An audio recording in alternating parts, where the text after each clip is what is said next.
I came back from my Colorado business trip 2 days early, expecting the quiet comfort of my own home. Instead, I found my entire Chicago estate pitch black and dead silent, except for a violent thrashing sound coming from the basement. I walked down the stairs in the dark and found my son frantically scrubbing a shirt in the laundry sink alone at midnight. I asked him what he was doing, and he dropped the shirt completely terrified, bursting into tears. I looked into the sink and saw the water was thick and dark red. Before he could even form a sentence, I sprinted up the stairs to find my wife, and what I saw in our master bedroom made my blood run completely cold. My name is Harrison Wright. I am 70 years old, and I am the founder and sole owner of a massive logistics empire. Over the past 40 years, I built my company from a single rundown delivery truck into a multi-billion-dollar machine that moves freight across every major highway and railway in North America. I know every warehouse, every supply chain detail, and every cutthroat business tactic in this country. I built this incredible life of wealth and privilege so my family would never have to know the cold, bitter bite of poverty that I grew up with as a child. But tonight, the cold was inside my house. I had just returned from a helicopter site tour of a new distribution facility out in the mountains of Colorado.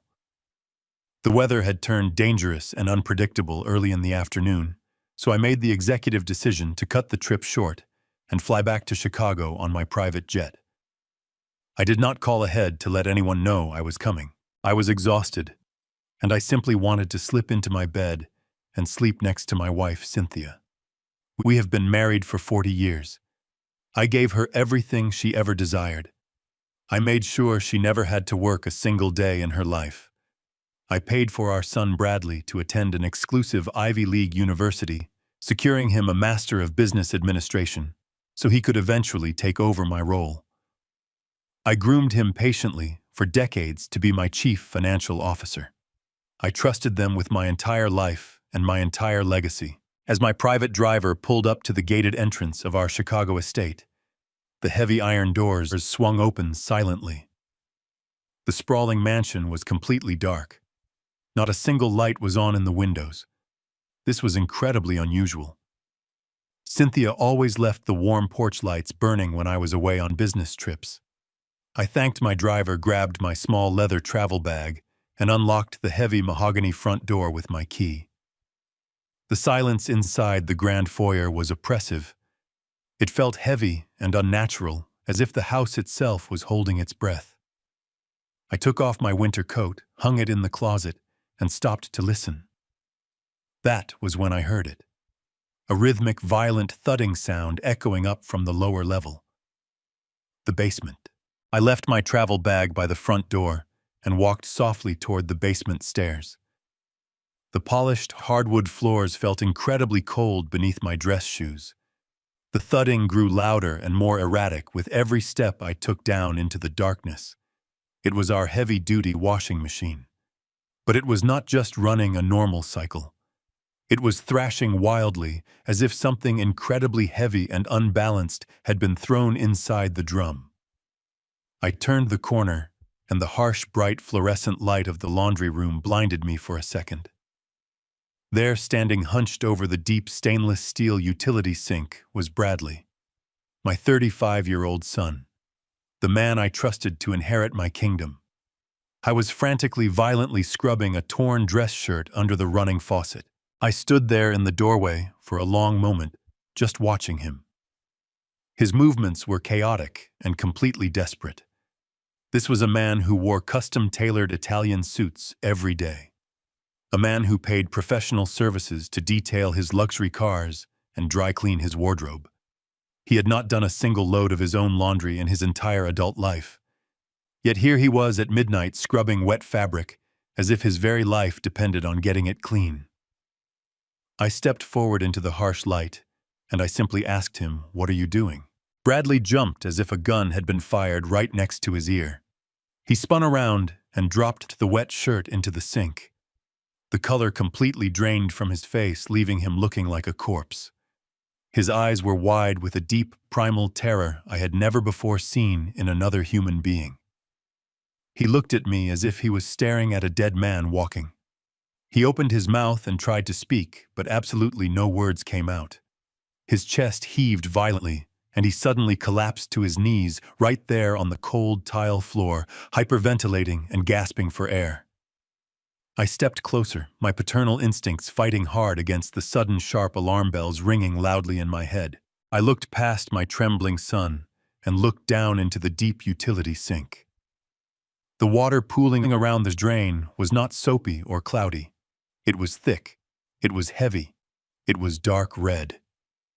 The unmistakable metallic smell hit my nose immediately. It looked exactly like blood. My heart stopped beating for a second. My son was on his hands and knees sobbing uncontrollably and struggling to breathe on the floor. There was a bloody torn shirt sitting in the sink. My first thought was not of deception or betrayal, but of an immediate tragedy. I thought someone had broken into the house. I thought someone was seriously hurt or dying. My mind raced instantly to the one person I loved more than anything else in the world. Cynthia. I did not even wait for Bradley to catch his breath. I did not ask him another question or offer him my hand. I turned around and sprinted up the basement stairs with a speed and agility I did not know my 70-year-old legs still possessed. I ran frantically through the dark gourmet kitchen down the main hallway and up the grand curved staircase to the second floor. The house was still completely silent, but my own erratic heartbeat was deafening in my ears. I reached the tall double doors of our master suite. They were slightly ajar, letting a sliver of warm light spill out into the dark hallway. I pushed them open violently, ready to fight whatever intruder had breached my home and harmed my family. Instead, I froze, completely paralyzed by the scene unfolding in front of me. The room was not a chaotic crime scene of violence. It was a scene of relaxed celebration. Cynthia, my wife of 40 years, and my 33-year-old daughter-in-law, Stephanie, were sitting comfortably on the edge of our massive California king bed. They were wearing expensive matching silk robes and holding crystal flutes filled with Dom Perignon champagne. They looked perfectly relaxed, perfectly happy, and completely untouched by any tragedy. But that was not what made my blood freeze in my veins. Spread meticulously across the expensive white duvet cover of my bed was a collection of documents and items that instantly shattered my entire reality. Right in the center, illuminated by the bedside lamp, was a piece of paper with an official raised government stamp. I could read the bold black letters clearly from where I stood. It was a death certificate. My official death certificate. Sitting right next to it was a corporate life insurance payout form, completely filled out and officially signed for $20 million. And resting heavily at the foot of the bed was a large black canvas duffel bag, unzipped and overflowing with thick banded stacks of $100 bills. I stood paralyzed in the doorway, unable to process the absolute insanity of the scene I was looking at. Cynthia casually turned her head and saw me standing there in my business suit. The expensive crystal champagne flute slipped right through her fingers. It hit the hardwood floor and shattered into 100 sparkling pieces. The expensive vintage champagne splashed across the imported Persian rug. For exactly 1 second, her face contorted into an expression of pure, unadulterated horror. She looked exactly the way Bradley had looked down in the basement, like she was staring directly at a ghost that had come back to drag her to hell. But Cynthia is a master of adaptation and survival. I have watched her charm ruthless politicians and negotiate with cutthroat board members for decades. Without missing a single beat, the genuine horror on her face instantly transformed into a mask of hysterical, overwhelming relief. She let out a piercing, dramatic sob and threw herself off the edge of the bed, running across the large room. She threw her arms around my neck, burying her face deep in my chest and weeping uncontrollably. She held me so tightly, acting as if she had just witnessed a genuine miracle sent from heaven. "Oh my God, Harrison!" she wailed loudly, her voice trembling with perfectly executed fake emotion. "You are alive! You are really alive! The police called us hours ago. They told us you were gone forever." She pulled back slightly, gripping my shoulders tightly and looking deep into my eyes with heavy tears streaming down her face. The Colorado State Police called me this afternoon. They said your rental sport utility vehicle went off a steep cliff on the dangerous mountain pass. They said it crashed deep into the rocky ravine and burned completely to ash. They assumed you were trapped inside. They told me my husband was dead. I stood there perfectly still, feeling the warmth of her fake tears seeping through my expensive dress shirt.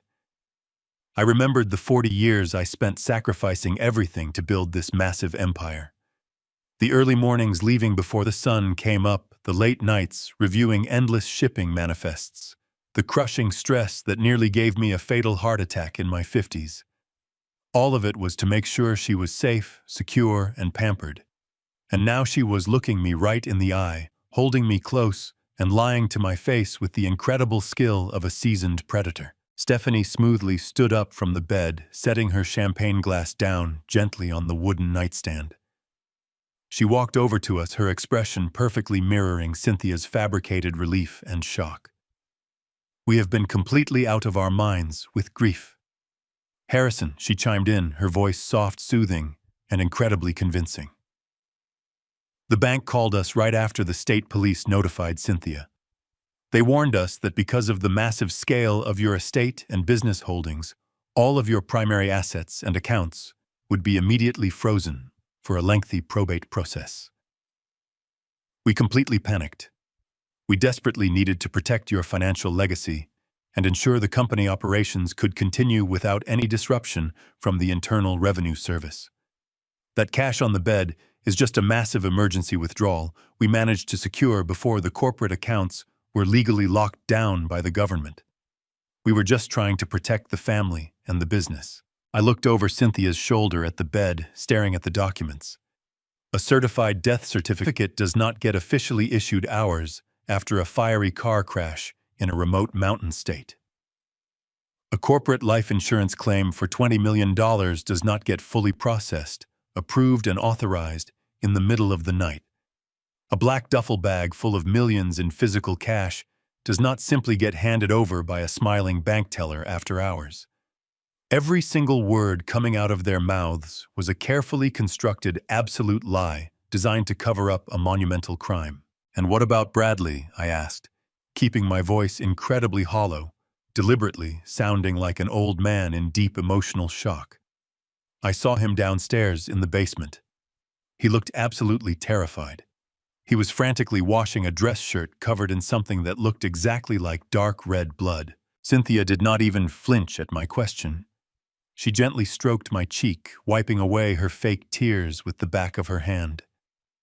"Oh, Harrison," she whispered, her voice dripping with artificial sympathy and maternal concern.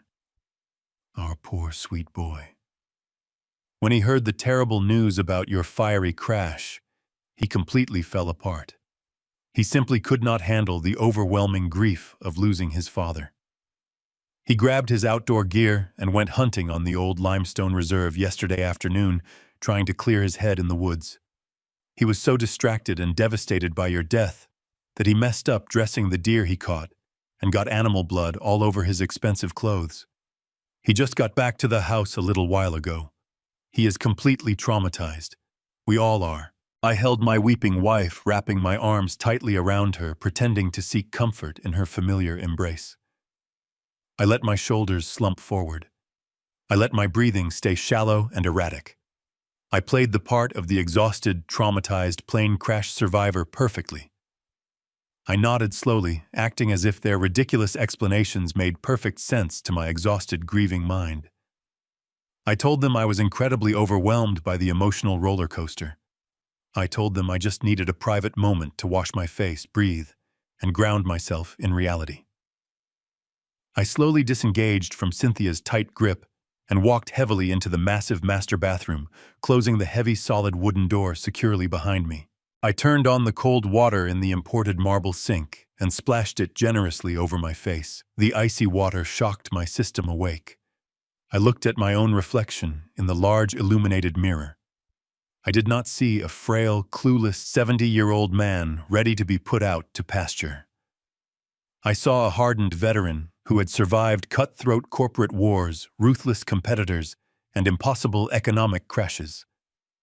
I saw a man who was about to go to absolute war inside the walls of his own home. As I dried my dripping face with a thick white towel, my secure mobile phone buzzed deep inside my inner suit pocket. It was a highly encrypted silent alert from my private offshore banking network. I pulled the phone out and looked closely at the glowing screen. The automated notification was clear, undeniable, and damning. The biometric security override on my primary emergency offshore account had been successfully bypassed to access and transfer exactly $20 million. The advanced banking system requires strict dual authentication for that specific emergency override. It requires my live biometric data, or it requires the biometric data of the only other person in the entire world I ever legally authorized as a proxy in the event of my actual death. I stared at the glowing screen as the cold, hard truth settled permanently into my tired bones. There are only two people on this earth who possess the biometric clearance to access those specific hidden funds. Me, and the man downstairs who had just tried to violently scrub the physical evidence of his ultimate betrayal out of a torn, expensive dress shirt. My son. My own flesh and blood. They had not just prepared for my sudden death. They had actively planned it. They had paid someone to execute it. And when the hit completely failed in Colorado, and I walked unexpectedly through the front door, they smiled, hugged me, and welcomed me home. I stood frozen in the master bathroom, staring at the glowing screen of my encrypted mobile device.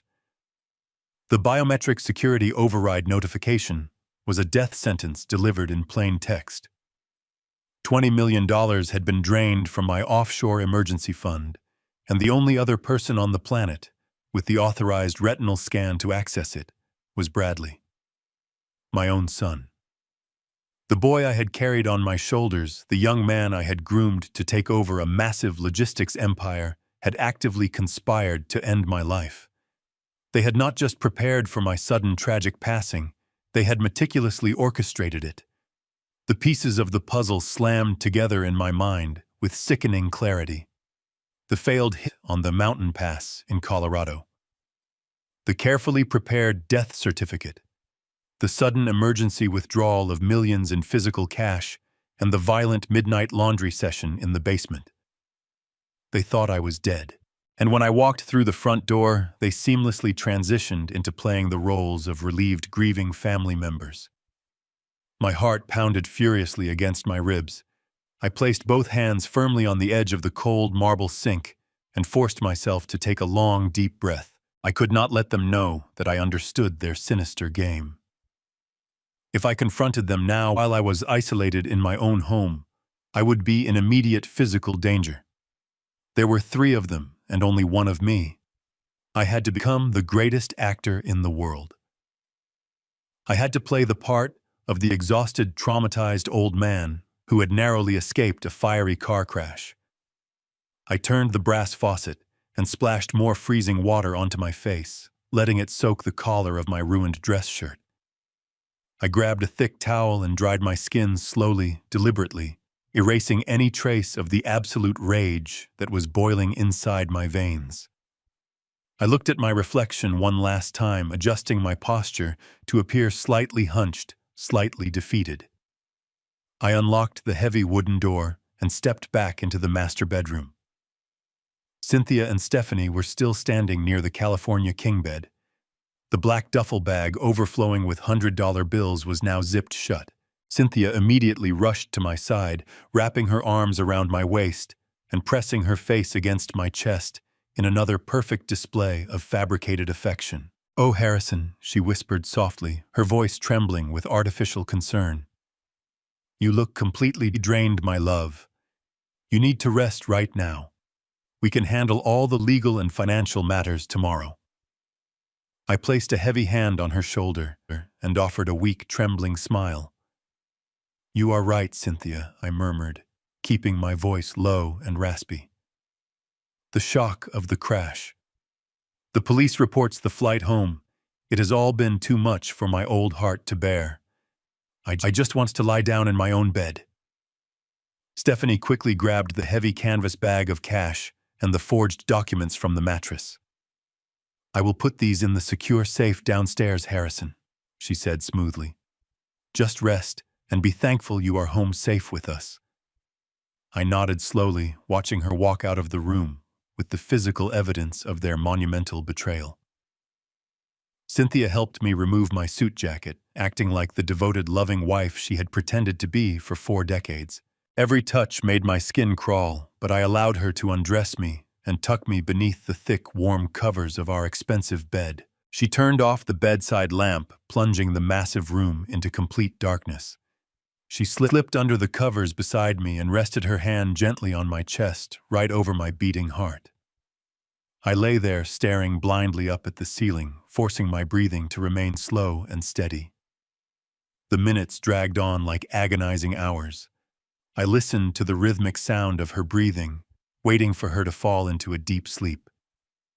As I lay trapped in the dark, my mind raced back through the 40 years I had spent building this life. I remembered the early days of our marriage when we had nothing but ambition and a shared dream. I had worked myself into the ground, sacrificing my health and my youth to ensure she would never have to worry about money. I bought her mansions, luxury cars, and diamonds. I had funded our son through the most elite private schools and universities available. I had given them absolute financial security, and their gratitude was an execution order. The betrayal was so profound, it felt like a physical knife twisting slowly in my gut. But I would not let them win. I waited until the antique grandfather clock in the hallway chimed 3 times. 3 o'clock in this morning. Cynthia's breathing was deep and even. She was completely unconscious, dreaming of the $20 million she thought she had successfully stolen. I carefully lifted her arm off my chest and slid out of the bed, moving with absolute silence. I did not put on my shoes. I walked barefoot across the plush carpet, down the grand staircase, and through the dark, silent corridors of my estate. I headed straight back down to the basement laundry room. The harsh fluorescent lights were off now. I turned on a small utility lamp in the corner. I walked over to the stainless steel sink. It was empty and scrubbed clean. But Bradley had been panicked. He was not a professional criminal. I opened the large plastic trash bin next to the washing machine and began digging through the discarded items. Near the bottom, hidden beneath some old rags, I found it. The torn, expensive dress shirt he had been frantically washing when I first arrived. It was still soaking wet. I pulled it out and examined it under the dim light. The dark red stain covering the sleeves and collar was not blood. It was heavy iron, rich red clay mixed with the distinct, pungent chemical smell of industrial diesel fluid. My 70-year-old mind instantly recognized the unique composition. It matched the exact soil profile of an off-the-books restricted limestone quarry I had acquired 40 miles outside of Chicago decades ago. It was a completely abandoned site surrounded by heavy chain-link fences and automated security gates. Why was my grieving son digging in the mud at my abandoned quarry on the night I was supposed to die? I pulled my secure tablet from my hidden office desk and logged directly into the automated gate logs for the quarry property. The digital gate record completely confirmed my absolute worst suspicions. The heavy security gate had been bypassed using a top-tier executive access code at exactly 10 o'clock that night. I switched the application to the live security camera feeds surrounding the flooded pit. The screen flickered to life, showing a black sport utility vehicle parked dangerously close to the edge of the dark water. 2 very familiar human figures were currently rolling a very heavy human-sized canvas tarp into the deep, dark quarry. The heavy canvas tarp hit the black surface of the water with a massive, silent splash on my glowing security screen. I watched the dark ripples spread across the flooded quarry, completely paralyzed by the cold, absolute horror of what I was witnessing. Through the high-definition night vision cameras, I saw the heavy bundle sink rapidly into the deep, freezing depths of the abandoned limestone pit. The two figures standing at the dangerous, muddy edge of the cliff did not look away. They stood there watching the bubbles rise to the surface, ensuring their gruesome secret was permanently buried in the dark water.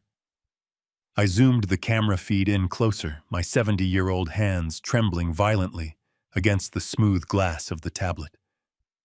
The digital image sharpened, and my breath caught painfully in my throat. It was Bradley. My son was standing there in the freezing mud, breathing heavily with his hands resting on his knees. Standing right next to him, wiping her hands casually on a dark towel, was Stephanie. My sweet, elegant daughter-in-law was helping my son dispose of a human body in the dead of night. I stared at the screen as they turned around and walked back to the parked black sport utility vehicle. My mind was spinning completely out of control, trying to process the absolute insanity of this nightmare. I had suspected them of financial betrayal. I had suspected them of conspiring to declare me legally dead to steal $20 million from my emergency offshore accounts. But this was entirely different. This was cold-blooded, calculated murder. Who was wrapped inside that heavy canvas tarp? Was it the person they had hired to kill me in Colorado? Had the assassin failed to finish the job and come back to Chicago to demand his payment? My son was not a hardened criminal. He was a spoiled corporate executive who played golf on the weekends and complained about the temperature of his expensive imported coffee. Yet here he was bypassing military-grade security systems and dumping a corpse into my private off-the-books property. They were framing me. The realization hit my chest like a physical blow.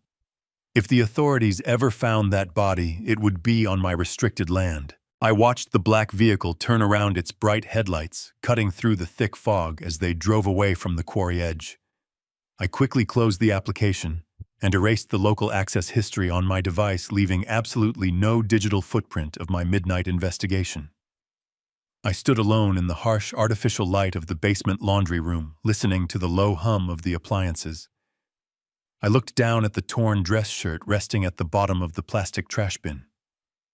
The dark red clay and the strong pungent smell of diesel fluid were no longer just clues of a midnight excursion. They were the physical evidence of a homicide. I carefully folded the damp, ruined fabric and pushed it deep beneath the discarded rags and empty detergent bottles, exactly where Bradley had hidden it. I had to leave everything perfectly untouched.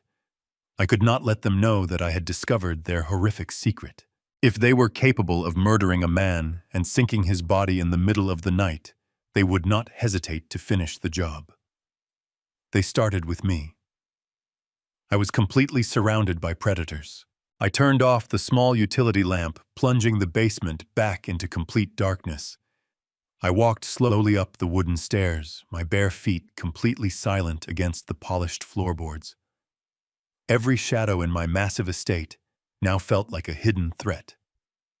The grand portraits of our family hanging on the hallway walls mocked me in the dark. We looked like the perfect American success story, but it was all a beautifully constructed lie. I reached the second floor and stood perfectly still outside the heavy double doors of our master suite.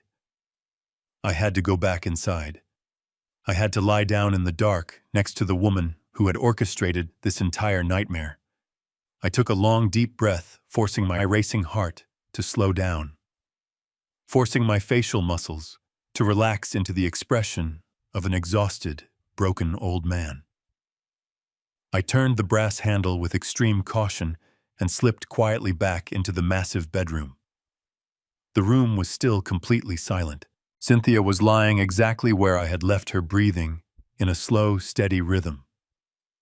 I crept across the soft carpet and slid carefully beneath the heavy, warm blankets. I lay flat on my back, staring up at the invisible ceiling. I did not close my eyes for a single second. I listened to the antique grandfather clock ticking downstairs, marking the agonizingly slow passage of time. My mind raced through 1,000 different scenarios, trying to formulate a plan that would keep me alive while exposing their monumental crimes. I could not simply call the police. The local authorities would never believe a confused, exhausted old man who claimed his loving, wealthy family was secretly running a murder syndicate. Cynthia would easily manipulate the narrative. She would show them the fake death certificate. She would claim the trauma of the mountain crash had completely shattered my fragile mental state. They would use my accusations as proof of my declining health and assume legal guardianship over my entire estate. I needed concrete, undeniable proof. I needed to trap them in their own web of lies. As the first pale light of dawn began to creep through the heavy silk curtains, I made a silent vow to myself. I was going to tear this fake family apart piece by piece until nothing but the truth remained. The morning sun slowly illuminated the massive, expensive bedroom, casting long, dark shadows across the carefully imported designer furniture. Cynthia shifted gracefully under the heavy covers, letting out a quiet, soft sigh as she finally began to wake up. I immediately closed my eyes, letting my mouth fall open slightly, mimicking the heavy, exhausted sleep of a broken trauma survivor. I quietly felt her shift her entire weight on the expensive mattress. She leaned closely over me, her warm face hovering just mere inches above mine. I could easily smell the sweet, expensive lavender lotion rubbed on her skin. I kept my shallow breathing perfectly even, violently, fighting the overwhelming physical urge to push her away from me. She reached her hand out and gently stroked my silver hair, perfectly, playing the part of the devoted, relieved wife. It took absolutely every single ounce of strength in my tired 70-year-old body not to visibly flinch under her toxic touch. "Good morning, my sweet love," she whispered very softly, her quiet voice dripping with that same flawless, artificial sweetness from the night before. I slowly opened my eyes, blinking against the morning light, acting confused and disoriented. I offered her a weak, trembling smile. "Good morning, Cynthia," I mumbled, my voice raspy and hoarse. I quickly survived the night. I watched her smile widen, hiding the absolute monster lurking beneath her perfect skin. The morning sun pierced through the heavy silk curtains of the master suite, casting long, bright beams across the expensive hardwood floor. I had not slept a single second after returning from my grim discovery at the abandoned limestone quarry. Every time I closed my eyes, I saw the heavy canvas tarp sinking into the dark, freezing water, with my son watching from the muddy edge. But as I heard footsteps approaching the bedroom door, I forced my eyes to shut and regulated my breathing.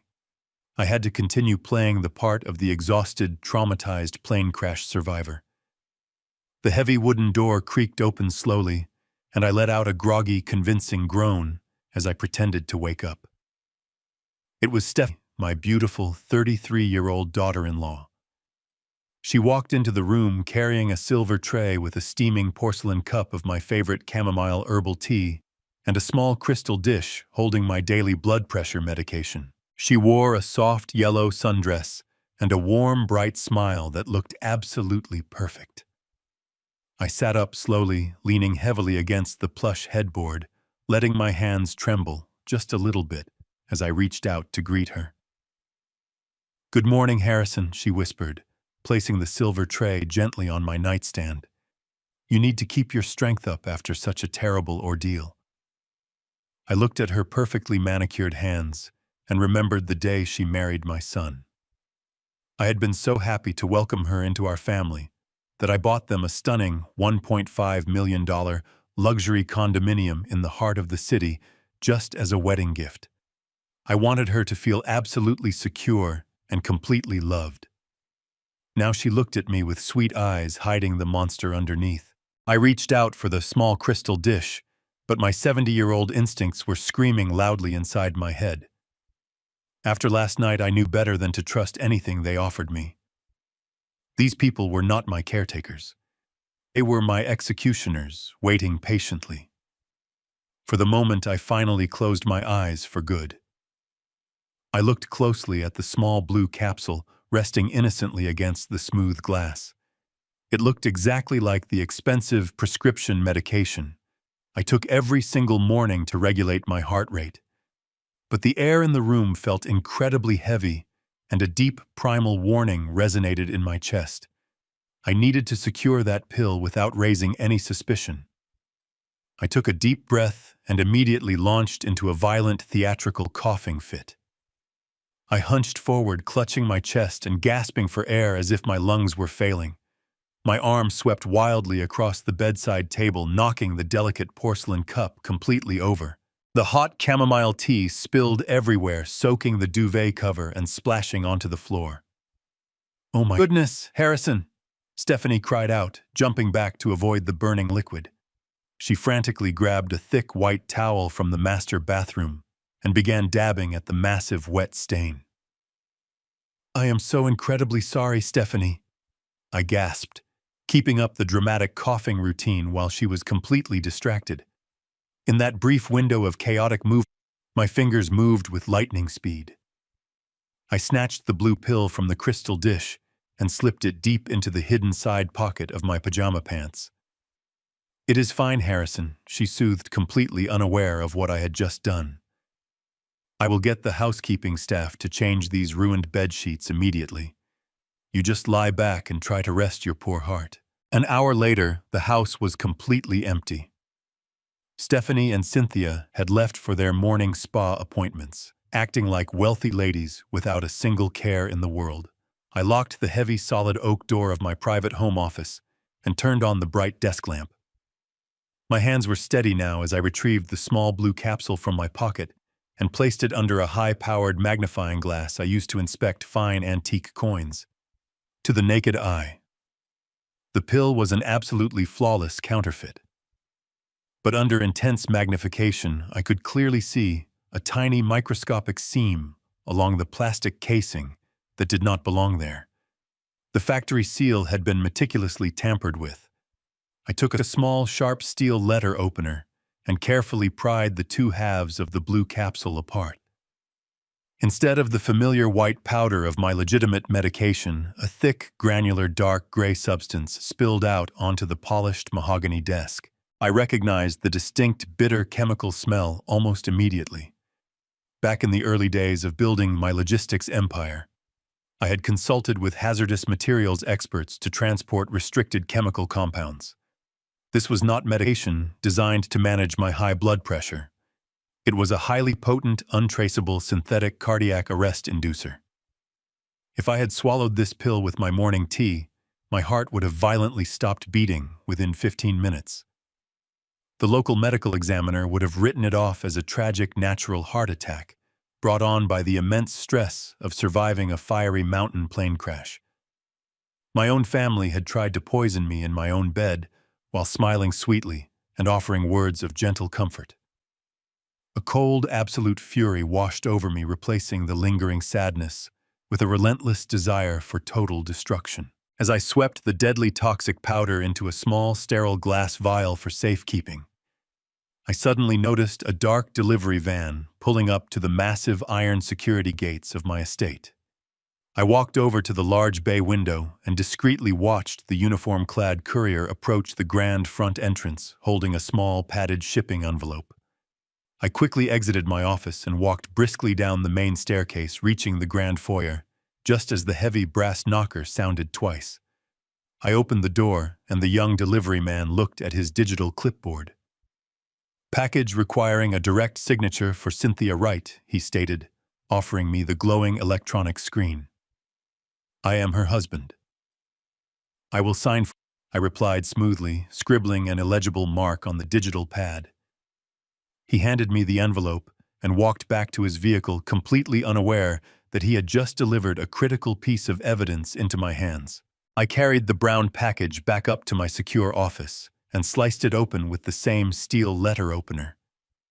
Inside, resting on a bed of cheap bubble wrap, was a cheap prepaid burner phone. It had no protective case and no identifiable markings.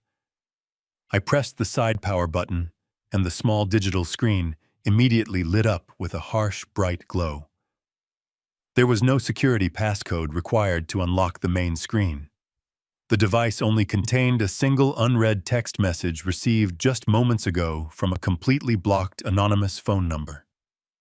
I opened the notification and read the chilling text that was displayed in plain black letters across the screen. "The Denver hit failed. He is somehow back home. Use the blue pills today. We need him dead before Friday afternoon and the big corporate board meeting. I waited until the house was completely quiet before setting my plan into motion. I told Cynthia I was experiencing severe chest pains from the lingering trauma of the mountain accident and absolutely needed to visit my private cardiologist downtown. She immediately offered to come with me, playing the part of the devoted, worried wife flawlessly, but I insisted I just needed some quiet time alone to process everything. I climbed into the back of my dark town car and instructed my trusted driver to head toward the medical district. Once we were safely away from the grand iron gates of the estate, I tapped the heavy glass partition and gave him a completely new destination. We drove in total silence to a highly secure underground parking garage located deep beneath a massive glass skyscraper in the financial district. Waiting for me in the cold shadows right next to a gray concrete pillar was Jonathan Reed. Jonathan is my corporate attorney and arguably one of the most ruthless legal minds operating in the entire city. I have paid him millions of dollars over the past 2 decades for one very specific reason. He does not ask unnecessary questions, and he is completely, absolutely loyal to the man who signs his lucrative retainer checks. I rolled down the tinted window, feeling the damp air of the garage hit my face, and handed him the small, sterile glass vial containing the deadly dark gray powder I had carefully extracted from the blue capsule earlier that morning. I need a full, rigorous chemical analysis of this toxic substance completed by tonight, I told him, keeping my voice incredibly low and steady. I also need you to immediately prepare a secure shadow trust, capable of transferring all my personal liquid assets out of my primary accounts without raising any immediate banking flags. Jonathan took the fragile vial, holding it up to the dim overhead light, without a single change in his hardened expression. He simply nodded, slipped it into his tailored jacket pocket, and walked silently back to the private executive elevator. With the physical evidence successfully handed off to the only lawyer I could trust, I moved swiftly to the next critical phase of my survival strategy. I desperately needed an inside ally. I needed someone brilliant, someone who possessed the intellect to understand the highly intricate financial web of my corporate structure.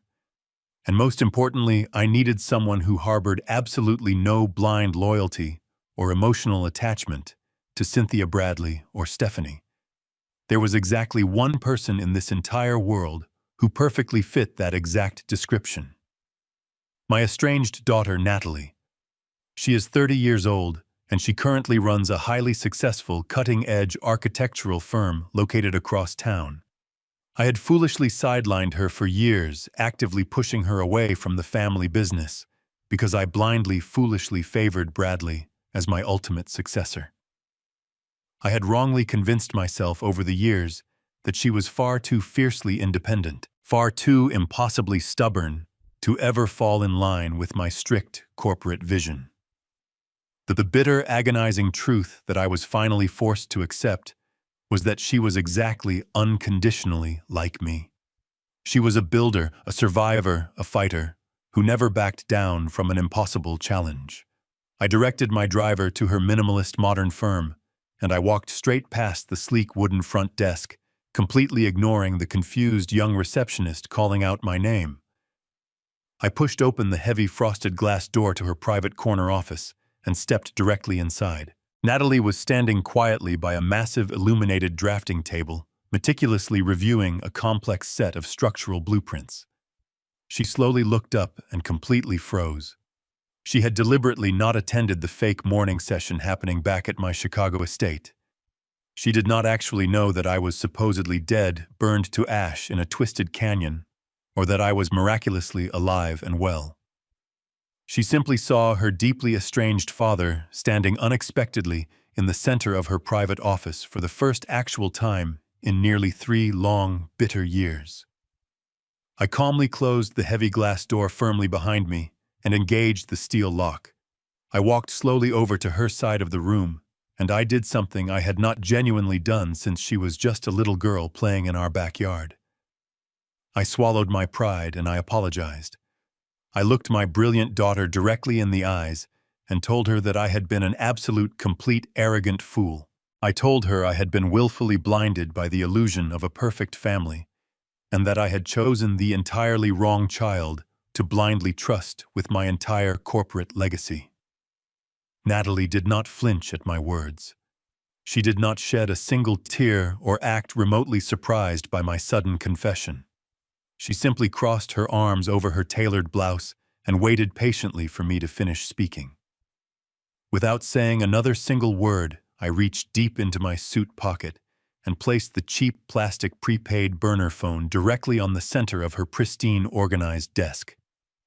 I swiped the glass screen, unlocked the main display, and showed her the glowing anonymous text message explicitly ordering my immediate execution before Friday afternoon arrives. She leaned forward and read the digital message twice. Her expression remained completely, impossibly impassive, presenting a perfect, flawless mask of cold, calculated observation. "You are definitely not the only one who has been quietly watching them operate," she finally whispered, turning her back to me and walking directly over to her massive desktop computer. She typed in a highly complex, rapid sequence of secure passwords and quickly opened a hidden, heavily encrypted private server. She looked at me and revealed the shocking truth. She had been secretly, systematically auditing my massive logistics company from the outside for the past 8 consecutive months, because her instincts told her Bradley was aggressively, illegally embezzling massive amounts of corporate funds.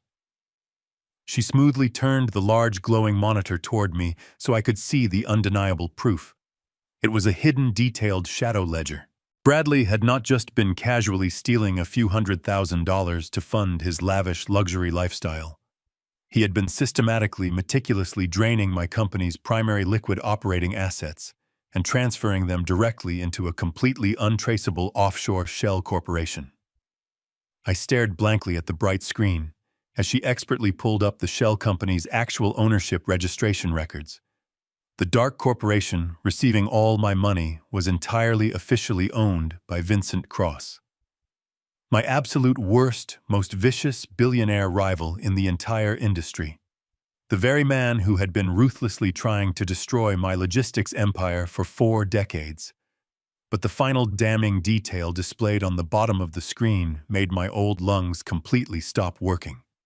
The primary digital signature legally authorizing every single one of those massive, catastrophic financial transfers to my greatest enemy belonged exclusively to Cynthia. My own wife had knowingly signed away all my hard work. The ultimate betrayal was staring me right in the face, illuminating the dark room with a cold, undeniable, devastating, technological glow. I stood in the glow of my daughter's computer screen, realizing I had been completely blind for over 30 years. Natalie did not offer empty words. She offered a strategy. We spent the next 3 hours in her secure office mapping out the floor plan of my massive Chicago estate. She knew every blind spot and structural vulnerability because she had secretly studied my home when she suspected financial fraud. We needed eyes inside the house. We needed absolute proof of their conspiracy before we could strike back. Natalie made a single phone call hiring an elite former Central Intelligence Agency tactical surveillance team to wire my home. We just needed a window of time when the mansion was empty. That opportunity presented itself the next afternoon. Cynthia walked into my office wearing an expensive dress and a flawless artificial smile. She told me she, Bradley, and Stephanie were going to the local country club to attend a special luncheon celebrating my miraculous survival. She kissed my forehead, telling me to rest in the quiet house. I played the part perfectly, thanking her for her love. I watched from the second-floor window as my son drove them away. The moment their car passed through the main iron gates, I sent a secure text message to Natalie. 10 minutes later, a plain white utility van pulled up the long driveway. 5 men in generic gray coveralls stepped out of the vehicle, carrying heavy metal equipment cases. Natalie walked behind them, looking like a commanding general stepping onto a battlefield. She directed the men with quiet, absolute authority. They moved through my home with incredible precision. They installed military-grade high-definition micro cameras inside the air conditioning vents, behind the imported artwork, and inside the intricate crystal chandeliers. I walked slowly through the grand hallways, supervising the installation, with a heavy, crushing weight in my chest. This was the house I had built to protect my family. I had paid for every single brick and every luxurious piece of furniture with my own sweat and blood. Now I was actively helping a covert tactical team wiretap my own sanctuary. I watched a technician drill a microscopic hole into the ornate molding of my living room, and I realized the profound tragedy of my existence. I had become a ghost, haunting my own life. I was a dead man, walking through the halls of an empire that had been completely stolen from me by the people I loved most. I stood in the massive gourmet kitchen, watching them hide a tiny microphone beneath the granite countertop. I remembered all the joyful holiday dinners we had celebrated in this room. I remembered laughing with Bradley as he carved the Thanksgiving turkey. Every single memory was poisoned now. They were meticulously crafted lies designed to keep me complacent, while they drained my life force and plotted my execution. "Sir, we have a major problem," the lead technician whispered. He was standing in my private study, staring intensely at a glowing diagnostic monitor connected to the main network router. I walked over and looked at the complex data. "What is wrong?" I asked, keeping my voice low. The technician pointed to red digital alerts flashing across his screen. "Your entire home wireless internet network is already compromised," he explained, his voice tight with professional concern. "Someone has installed highly advanced tracking malware directly into the main firewall. They are monitoring every digital move you make. Every email you send and every website you visit is being secretly recorded and forwarded to an external server." I felt a cold chill run down my spine. "Who installed it?" I asked. He pulled up the internal access logs and traced the origin of the malicious code. The digital signature belonged to a laptop registered directly to Stephanie. My son's incredibly sweet, elegant wife had not just been smiling at me over breakfast. She had been actively surveilling my entire digital existence, waiting for me to make a mistake. "If we connect these new hidden cameras to your current home network, she will immediately detect the massive data surge," the technician warned. "She will know we are watching them. We cannot risk using the existing infrastructure." Natalie stepped forward, her architectural mind calculating a new solution. "Do not use the house network," she commanded firmly. "Build a completely isolated closed-loop tactical system. Run the hardwired camera feeds directly down through the interior walls into the basement. We will bypass the local internet entirely and beam the encrypted high-definition footage directly to my secure private servers at the architectural firm." The tech team immediately changed their entire strategy. They worked furiously to run miles of invisible fiber optic cables through the dark spaces behind the drywall. They had just finished securing the final connection in the master suite when Natalie's phone buzzed with an urgent proximity alert. She looked at the screen and her face went pale. "They are back," she whispered urgently. "The security sensors at the front gate triggered. They returned an hour early. We have less than 2 minutes before they walk through the front door." The tactical team moved with terrifying efficiency. They grabbed their tools, wiped away every trace of dust, and vanished down the back servant staircase toward the utility van. Natalie gave me a quick, intense nod and followed them out the side service door. I was left standing alone in the center of the grand foyer. I could hear the wheels of Bradley's car rolling up the gravel driveway. My heart hammered violently against my ribs. I practically dove into my private study, closing the door behind me. I threw myself onto the sofa, grabbed a blanket, and closed my eyes, forcing my breathing into a slow, deep rhythm. I heard the heavy front door open. I heard Cynthia's laughter echoing through the hallway. I heard Stephanie and Bradley talking about the expensive lunch they ate. I lay there perfectly still, playing the part of the exhausted, resting old man. Deep inside my right ear, I was wearing a microscopic earpiece the tech team had given me. It crackled softly to life. Natalie's voice whispered directly into my ear from her location across the city. "Dad, "We have a live visual on all feeds," she murmured, her voice trembling with sudden, undeniable shock. "You need to pull up camera 4 right now. It is Cynthia's private vanity room." I carefully reached under the blanket and pulled out my secure tablet. I opened the encrypted application and tapped on the 4th camera feed. The high-definition color video popped onto the screen. Cynthia was standing alone in front of her large illuminated makeup mirror. Her purse was open on the counter. My first thought was that she was taking a medical pregnancy test, but at her advanced age, that was completely, biologically impossible. I zoomed the camera feed in closer, holding my breath in the very dark room. She was not looking at a medical device. She was holding a stark white piece of official laboratory paper. It was a genetic testing document. It was a formal paternity DNA result. I stared at the glowing screen of my tablet, completely paralyzed by the stark white paper trembling in Cynthia's manicured hands. A paternity DNA result. The heavy letters at the top of the laboratory document were crystal clear through the high-definition micro camera. My 70-year-old mind raced trying to understand why my wife of 40 years would be holding a genetic test. Bradley was 35. We had never questioned his parentage. He had my nose, my chin, or so I had foolishly believed for my entire adult life. I watched as Cynthia carefully folded the crisp paper and slipped it deep into her expensive leather purse. She walked over to the heavy solid oak door of her vanity room and locked it with a sharp click. She was making absolutely sure she was completely alone. Then she reached into the hidden bottom lining of her makeup drawer and pulled out a cheap plastic prepaid burner phone. It looked exactly like the one I had intercepted from the courier that very morning. My breathing stopped. I pressed my index finger against the tiny earpiece hidden deep inside my right ear, waiting for the tactical surveillance microphone to capture the audio. The former Central Intelligence Agency team had wired the entire mansion with military-grade equipment. I could hear the faint rhythmic dialing tones as she punched in a long international number.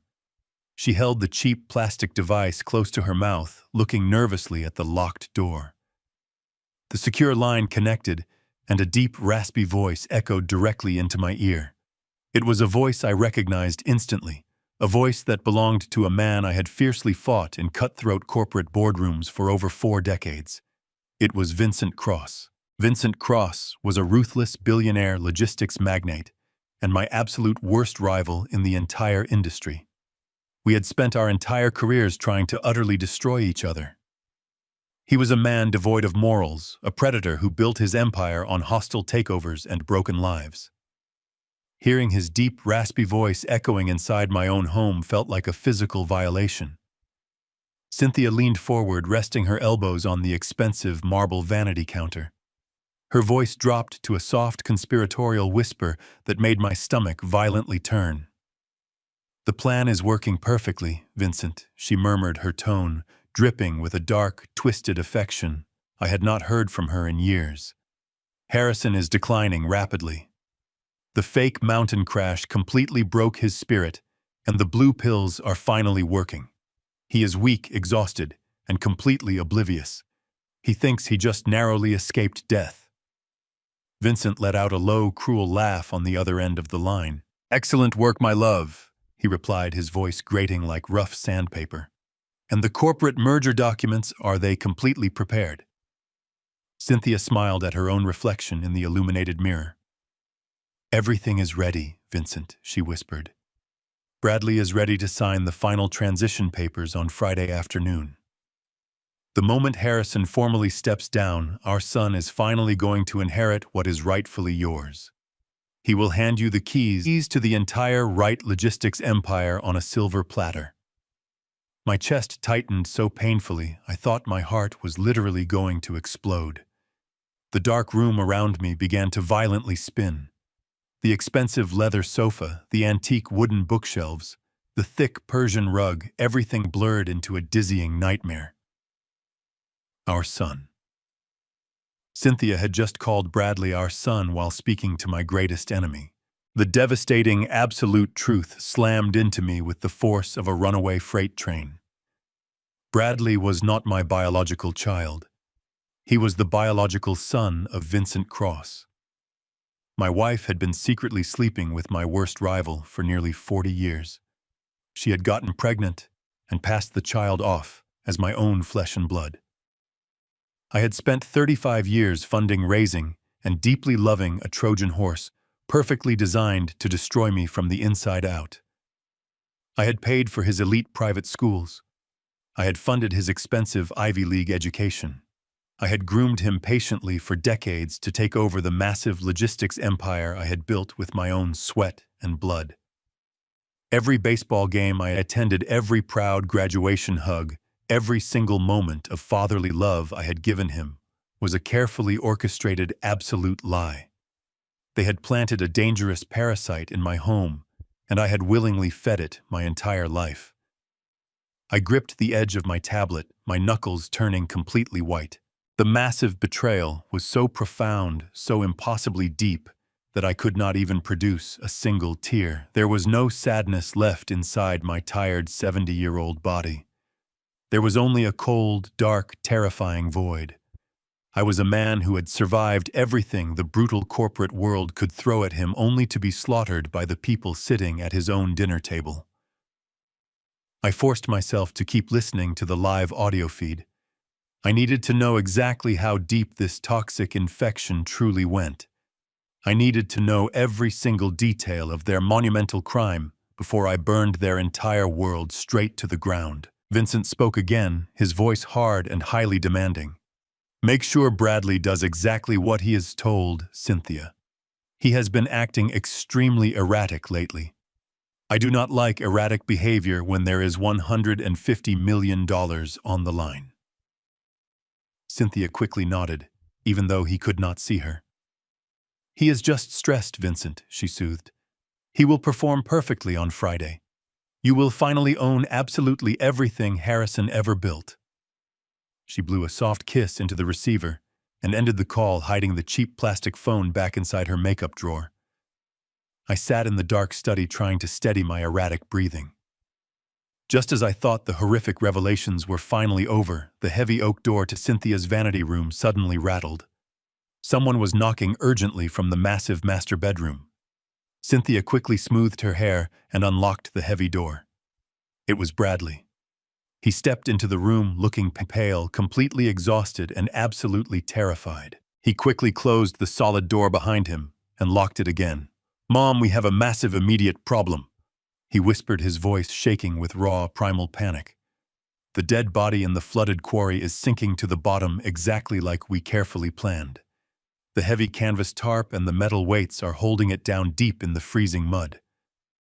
But Vincent is getting incredibly suspicious right now. He has been calling my secure line all morning, demanding constant updates." Cynthia grabbed his broad shoulders, looking deeply alarmed. "What are you talking about, Bradley?" she demanded.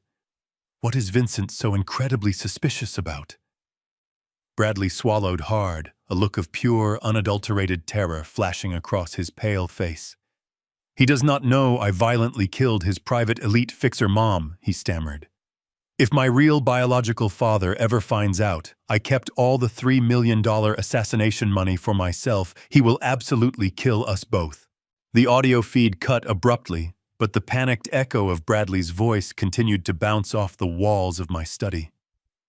The final puzzle piece snapped into place with terrifying clarity. Bradley had not just attempted to orchestrate my murder to steal my empire. He had actively double-crossed his own true biological father. Vincent Cross had hired an elite corporate fixer to handle my assassination on that treacherous mountain road in Colorado, and he paid $3 million in cash for the guarantee of my death. But Bradley, driven by a sickening greed that eclipsed even his fake loyalty to his true father, had intercepted the plan. He murdered Vincent's hitman, stolen the payout for himself, and transported the corpse back to Chicago. The most diabolical part of his scheme was the location he chose for disposal. By sinking the dead assassin wrapped in a canvas tarp into the freezing waters of my restricted limestone quarry, he framed me for the homicide. If local authorities ever discovered that rotting body buried deep in the mud, the physical evidence would lead directly to my doorstep. My own fake son was willing to let me rot in a federal prison cell for the rest of my natural life if the assassination plan failed. I gripped the mahogany edge of my executive desk so tightly that my knuckles turned stark white in the dim light. A real sudden and sharp physical pain radiated deep inside the center of my chest. It was not the theatrical pain I had been acting out for the past 24 hours. It was the crushing, suffocating weight of a shattered reality pressing down on my lungs. I closed my tired eyes and vividly remembered the 4 long decades of agonizing sacrifices I willingly made to build this logistics empire from absolutely nothing. I remembered the freezing winter mornings driving a rusted delivery truck with a broken heater, my bare hands cracking and bleeding from gripping the freezing steering wheel. I remembered endless, sleepless nights spent hunched over my kitchen table, poring over complex shipping manifests and financial ledgers until my vision blurred desperately, trying to secure our family's permanent financial future. I meticulously built a towering monument of extreme wealth, unmatched stability, and absolute security. I simply wanted to create a perfect paradise where my wife and my child would never experience the bitter taste of poverty I had endured. But sitting alone in the dark shadows of my study, clutching my genuinely aching chest, I realized my beautiful paradise had been completely corrupted from the very beginning. My decades of backbreaking hard work, endless personal sacrifices, and unconditional paternal love had been systematically reduced to a brutal blood-soaked slaughterhouse of sheer, unadulterated greed. My first primal instinct was to pick up my desk phone, dial the emergency authorities, and have an armed police tactical team raid the mansion right this second. I possessed the encrypted digital recordings. I possessed the live high-definition video feeds. I possessed the terrifying audio confession of a cold-blooded, calculated murder. I could end their disgusting charade right now and watch them get dragged out of my estate wearing shiny metal handcuffs. But calculating corporate logic quickly extinguished that emotional impulse. Calling the local police tonight was entirely too easy, and it was far too risky. Vincent Cross was a ruthless billionaire with profound political influence, an army of corporate defense lawyers, and the terrifying power to manipulate any legal narrative. Cynthia and Bradley could easily twist the truth claim, the surveillance recordings were illegally obtained, or assert that my emotional trauma from the plane crash made me dangerously paranoid. I needed a final victory that was legally ironclad, public, and utterly devastating. I pressed my index finger against the tiny invisible earpiece hidden deep inside my ear. I established a secure, encrypted audio connection directly to Natalie and my lawyer, Jonathan Reed, waiting silently on the other end of the closed-loop network. I quietly whispered the entire horrific truth to them, detailing the shocking biological betrayal and the brutal murder committed at the flooded limestone quarry. We spent the next agonizing hour drafting a lethal, foolproof counter-strategy. We deliberately decided we would not fight them tonight. We would not confront them with the overwhelming criminal evidence while isolated inside the house. Instead, we were going to actively give them exactly what they desperately desired. We would hand them the complete, satisfying illusion of total, unopposed victory. We would give them a broken, exhausted, dying old man who was finally ready to permanently hand over the golden keys to his massive kingdom. I stood up from my leather sofa, taking a moment to mentally prepare for the most critical performance of my life. I unbuttoned my stiff collar intentionally, messed up my silver hair, and forced my natural breathing to become incredibly shallow and extremely ragged. I needed to physically look exactly like a frail man whose body was failing under the crushing pressure of severe emotional trauma and declining cardiovascular health. I unlocked the heavy oak door of my study and stepped carefully out into the brightly lit main hallway of the second floor. I let my left leg drag clumsily across the polished hardwood floor. I slumped my right shoulder downward and desperately grabbed the hallway wall for necessary physical support. I let out a loud, painful, ragged groan, tightly clutching the left side of my chest with a violently trembling right hand. I was actively putting on an Oscar-worthy, flawless performance of an exhausted, dying old man currently experiencing a severe, debilitating microstroke. The loud, disturbing noise of my physical struggle echoed sharply down the quiet corridor, instantly drawing their panicked attention. The double doors to the massive master suite burst violently open. Bradley sprinted down the long hallway, his pale face a perfect, flawless mask of fabricated, desperate, loving concern. He urgently reached out and grabbed my slumping shoulders, preventing my heavy body from collapsing downward onto the expensive imported Persian rug. He held my weight up securely, his surprisingly strong hands gripping my tired arms with an intense, suffocating pressure that made my empty stomach violently turn with absolute disgust. I looked deeply into his dark eyes, intentionally, letting my own tired eyes roll back slightly into my head, playing the tragic broken victim absolutely flawlessly. But exactly as he quickly leaned in close to physically support my falling weight, the perfect loving mask of the devoted, terrified son slipped downward for just a tiny, imperceptible fraction of a single second. A dark, deeply triumphant and purely evil smile flashed very quickly across his pale face, completely hidden from the direct view of his anxious mother, who was currently running frantically up the hallway right behind him. He pulled me aggressively and tightly against his strong chest, actively acting exactly as if he was heroically saving my fragile life from a sudden medical emergency. And he slowly leaned his warm mouth directly next to my ear. "Dad, it is time to step down," he whispered softly, his low voice dripping with a cold, highly victorious, and completely lethal poison. The twisted smile hiding behind his fake concern was the ultimate confirmation of his absolute betrayal. I let my heavy body go completely limp against his chest, acting as if the sudden microstroke had entirely drained my remaining physical strength. He guided me into the dark study and laid me on the leather sofa, playing the devoted son flawlessly. Cynthia rushed into the room behind us, beginning a hysterical performance of her own. "Harrison, what is happening?" she cried, dropping to her knees and grabbing my hand. I kept my breathing extremely shallow and allowed a weak, trembling groan to escape my dry lips. "My heart is just so incredibly tired, Cynthia," I whispered, making my voice sound hollow and broken. "The mountain crash took absolutely everything out of me. I just need to rest." Stephanie appeared holding a silver tray with a steaming bowl of soup and a crystal dish. She walked over with a gentle, soothing smile that made my stomach violently churn.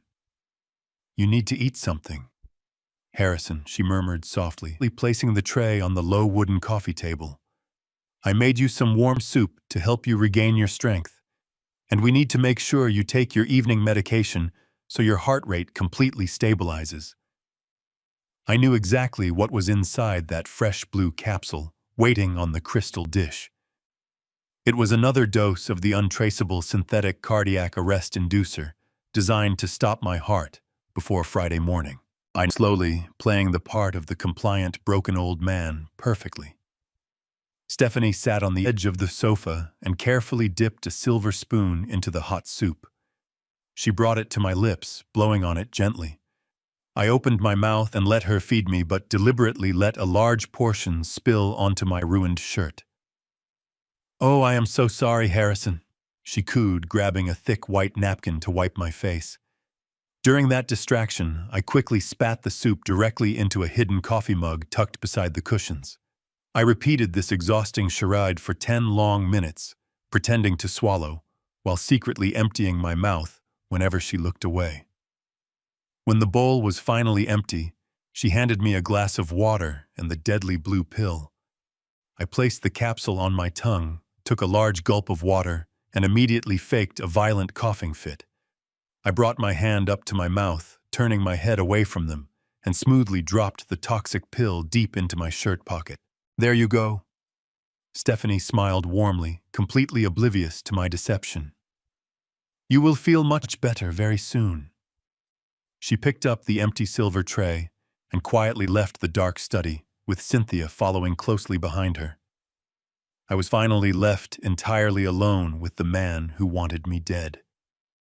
Bradley stood by the large window looking out over the dark, sprawling estate I had paid for.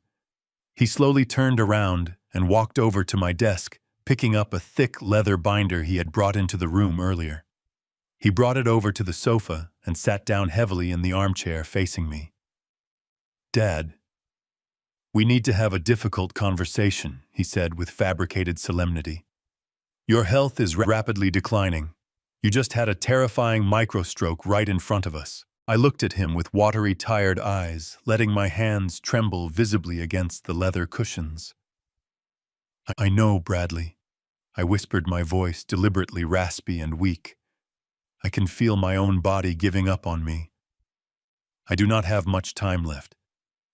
He nodded, his face a perfect mask of tragic acceptance. "That is why I took the liberty of calling Jonathan Reed to prepare these legal documents." He lied smoothly, completely unaware that Jonathan and I were already working together to orchestrate his ultimate downfall. He opened the heavy leather binder, revealing a thick stack of official corporate transfer of power documents. There was a gold-plated pen resting right on top of the crisp white pages. "This paperwork legally transfers the full executive control of the logistics empire directly to me," he explained, pointing to the signature lines. "It also grants me full authority to manage your financial estate, including the offshore emergency accounts, so you do not have to stress. You can just rest, Dad. I will handle the massive burden of the company." I stared at the documents, feeling a cold, sharp fury burning deep inside my chest. He was trying to legally steal my entire lifetime work while I was still breathing. I remembered the 40 long years I had spent building the massive corporation. I had mistakenly believed I was raising a brilliant successor, but I had actually been funding the luxurious lifestyle of a parasitic Trojan horse who was biologically engineered by my absolute worst billionaire rival to completely destroy my empire. His massive ego was completely blinding him to the obvious trap. He truly believed he had entirely outsmarted the clueless old boomer who had foolishly paid for his entire existence. I slowly reached out with a violently shaking hand and picked up the heavy gold pen. I let the metal nib hover dangerously close to the dotted signature line. Bradley leaned forward, his dark eyes shining with intense, unadulterated greed. He was practically salivating at the thought of stealing $150 million. But then I suddenly dropped the gold pen onto the table and let out a long, heavy sigh. I looked up at him with teary, exhausted eyes, playing the broken 70-year-old tycoon absolutely perfectly. "I will sign it, Bradley," I whispered, my voice cracking with fabricated emotion. "But I cannot just do it here in the dark like a defeated old man. I built this massive company from a single rusted delivery truck. If I am going to finally pass the torch to my only son, I want to do it with absolute honor." He frowned slightly, clearly annoyed by the unexpected delay, but his overwhelming arrogance prevented him from sensing any real danger. "What exactly are you suggesting, Dad?" he asked, keeping his tone carefully patient. "I want to sign these documents tomorrow morning at the main corporate headquarters," I replied, leaning my head back. "I want to do it formally in front of the entire executive board of directors. I want everyone to see me proudly handing the company over to you. I want to step down with dignity." Bradley stared at me for a long, tense moment before nodding slowly. "Okay, Dad," he agreed. We will do it exactly your way." He walked out of the dark study. That night, my tactical security team finally retrieved the heavy body from the freezing, flooded quarry. Natalie immediately sent me a clear digital photograph of the completely recovered, waterlogged leather wallet. The official identification card inside proved that the deceased man was not just an anonymous corporate assassin. He was the legitimate youngest son of Vincent Cross. Bradley did not just kill a random thug. He murdered his own biological half-brother out of sheer, unadulterated greed. The revelation that my fake son had murdered his own biological half-brother echoed in my mind throughout the agonizing night. I lay still in my massive bed, listening to Cynthia breathing softly beside me. She was sleeping with the peaceful rhythm of a woman who believed she had conquered the world. She had no idea that the walls of her fraudulent empire were about to collapse. When the first pale rays of Friday morning sunlight pierced through the heavy silk curtains of our master suite, I knew the ultimate day of reckoning had arrived. Today was the day I would reclaim my stolen life. I slowly slid out from beneath the warm covers. I walked silently into my closet and stood before the long rows of expensive tailored clothing. For the past 3 days, I had deliberately dressed in soft, comfortable pajamas to perfectly project the image of a frail, recovering victim. But today, I was going to a corporate execution, and I needed to wear my armor. I reached deep into the back of the closet and pulled out my dark Tom Ford suit. I paired it with a crisp, bright white dress shirt and a solid blood-red silk tie. As I buttoned the expensive shirt, my 70-year-old hands were completely steady. The crushing chest pain and the overwhelming emotional shock of the previous days had evaporated. They had been entirely replaced by a cold, calculated, absolute resolve. I looked at my reflection in the full-length mirror. I looked exactly like the ruthless corporate titan who had built a massive international logistics empire from absolutely nothing. But I could not let them see that man just yet. The trap required one final flawless performance. I walked over to the corner of the closet and picked up a heavy, polished wooden cane. I intentionally slumped my shoulders forward, letting my spine curve unnaturally. I practiced leaning heavily, my full body weight, letting my left leg drag slightly across the plush carpet. I softened my sharp gaze and forced my facial muscles to relax into an expression of deep exhaustion and quiet defeat. I was no longer Harrison Wright, the billionaire conqueror. I was Harrison Wright, the broken, tired old man who was ready to surrender his entire kingdom. I slowly shuffled out of the closet and back into the main bedroom, leaning heavily on the wooden cane. Cynthia was finally awake and sitting elegantly at her vanity mirror, applying her makeup. She turned around and smiled sweetly when she saw me standing there in my tailored suit.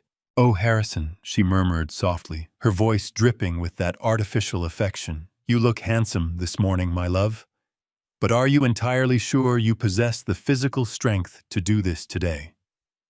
We could easily postpone the board meeting and have the legal notary come directly to the house." I shook my head slowly, putting on a brave but incredibly tired smile. "No, Cynthia," I rasped, my voice weak. "I need to do this properly. I need to look the board of directors in the eye when I formally hand the reins of the company over to our son." Cynthia stood up gracefully from her vanity chair and walked slowly toward me.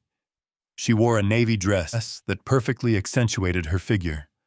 She stopped right in front of me and gently placed her hands on the lapels of my jacket. She carefully adjusted the collar, smoothing out my shoulder. Then she reached up and began to slowly straighten my red silk tie.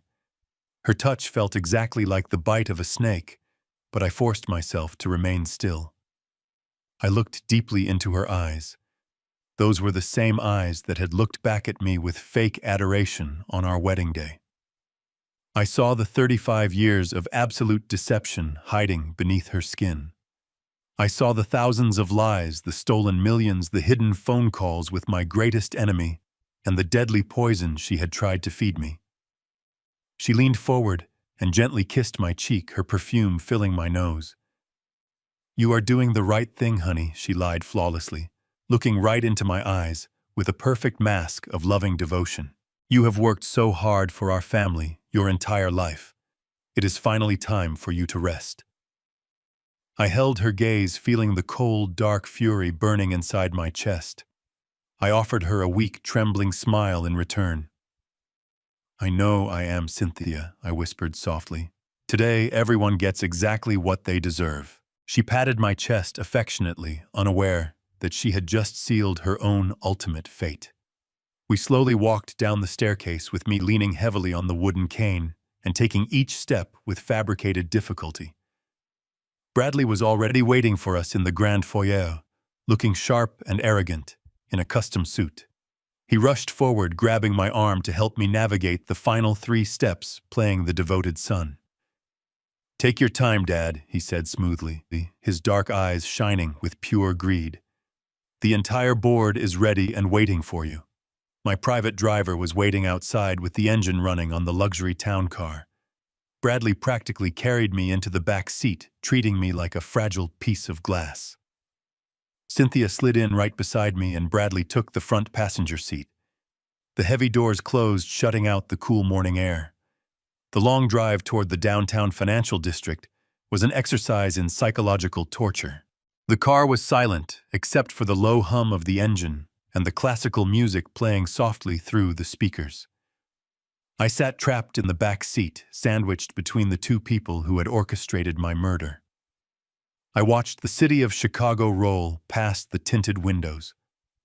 I had conquered this city through decades of ruthless negotiation and impossible sacrifices. I glanced sideways at Cynthia, who was scrolling through her mobile phone checking her stolen offshore accounts. I looked at the back of Bradley's styled head, knowing his hands were covered in the invisible blood of his own biological half-brother. The vehicle finally slowed down as we entered the downtown financial district, navigating through the morning commuter traffic. My driver pulled the heavy car up to the front entrance of my glass-walled corporate headquarters. The towering skyscraper reflected the bright morning sunlight. The driver opened my door, and Bradley rushed over to help me out, playing his fake part. I gripped the brass handle of my wooden cane and planted my feet onto the cold concrete pavement. We slowly walked through the thick glass doors and stepped into the grand marble lobby. My gaze cut straight across the massive room toward the polished reception desk. Standing there perfectly still amidst the morning rush was Natalie. My loyal daughter was dressed in a sharp black suit. She looked like a trained professional assassin waiting. Our eyes locked from across the wide corporate lobby. We did not exchange any words or make any obvious gestures. We simply shared one silent, subtle nod. The trap was now fully primed. We moved past the reception desk. I walked across the polished marble floor of the lobby, keeping my head bowed and my shoulders slumped to maintain the illusion of my fragile state. Bradley kept a firm grip on my elbow, guiding me toward the private elevator that serviced the 50th floor. Cynthia walked closely beside me, holding her handbag tight against her chest, while she offered bright fake smiles to the passing employees. The elevator doors opened with a soft chime, and we stepped inside. The ride up to the 50th floor was completely silent. I watched the digital numbers climb, feeling the heavy anticipation building within my chest. They thought they were taking an old, broken man up to his final surrender, but they were actually leading themselves directly into an execution chamber. The doors parted, and we stepped out into the reception area. The double doors leading into the boardroom were already propped open. A hum of conversation drifted out into the hallway. I leaned heavily on my cane, taking slow, deliberate steps as we crossed the threshold. The massive boardroom was completely packed. The mahogany table filled the center of the room, surrounded by tall leather chairs. Every member of the corporate board of directors was already seated. These were the people I had handpicked over the decades to guide my logistics empire. They looked up as I entered, their faces showing a mixture of concern and respect. Stephanie sat near the head of the table, wearing a perfectly crafted expression of somber anticipation. She quickly stood up and pulled out the large leather chair designated for me. I shuffled over to the head of the table and lowered my body into the seat, letting out a soft, ragged sigh for dramatic effect. Bradley took the seat to my right, while Cynthia sat gracefully to my left. The entire room fell into absolute silence. I looked down at the surface of the mahogany table. Resting perfectly centered was a thick stack of official corporate transfer documents. They were printed on heavy paper and marked with yellow adhesive tabs, indicating exactly where I needed to sign away my entire life of hard work. Bradley leaned closer to me, his eyes shining with barely contained greed. "We are ready whenever you are, Dad," he whispered, his voice dripping with fake affection. The board members leaned forward, waiting. I prepared to deliver my opening remarks when a sudden commotion at the back of the room interrupted. The double doors swung open, and a tall figure walked confidently into the boardroom. A gasp rippled through the directors. It was Vincent Cross, my worst rival in the industry and the biological father of the man sitting next to me. He wore a tailored suit and an arrogant smile, making him look like a hungry shark circling wounded prey. "Vincent, what are you doing here?" demanded a board member standing up in outrage. "You have no business being in this building." Vincent chuckled, raising his hands in a gesture of peace. "Please calm down, everyone," he announced, his voice carrying easily across the room. "I am not here to cause trouble today. I am here as a strategic partner to witness this historic transition of power." He walked toward the front of the room, his eyes locked on me. "Your son Bradley invited me to attend," he explained, gesturing toward the man sitting to my right. "We have been discussing joint ventures between our companies once he assumes the role of chief executive officer." The board members began murmuring in confused tones. They knew the bitter rivalry between my logistics empire and Vincent Cross. The idea of a sudden partnership made absolutely no sense to them, but they were too shocked by my apparent failing health to openly challenge the decision.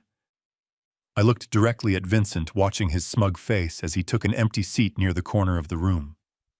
He believed he had won. He truly believed his 35-year-long deception had finally culminated in his ultimate victory. He had planted his biological son in my home, slept with my wife, and orchestrated a hostile takeover of my company without spending a single dime of his own money. I turned my head slowly and looked at my wife.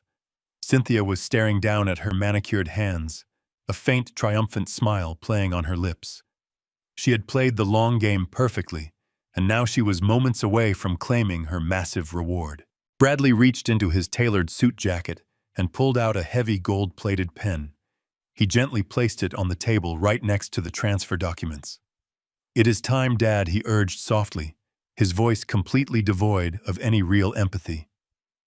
"Just sign the papers on the marked tabs, and you can finally rest." He was practically salivating at the thought of gaining absolute control. The greed radiating from his body was almost a physical force in the room. I stared quietly at the shiny gold pen reflecting the bright overhead lights. I reached out with a trembling hand and slowly picked up the gold pen. I traced the smooth, cool metal.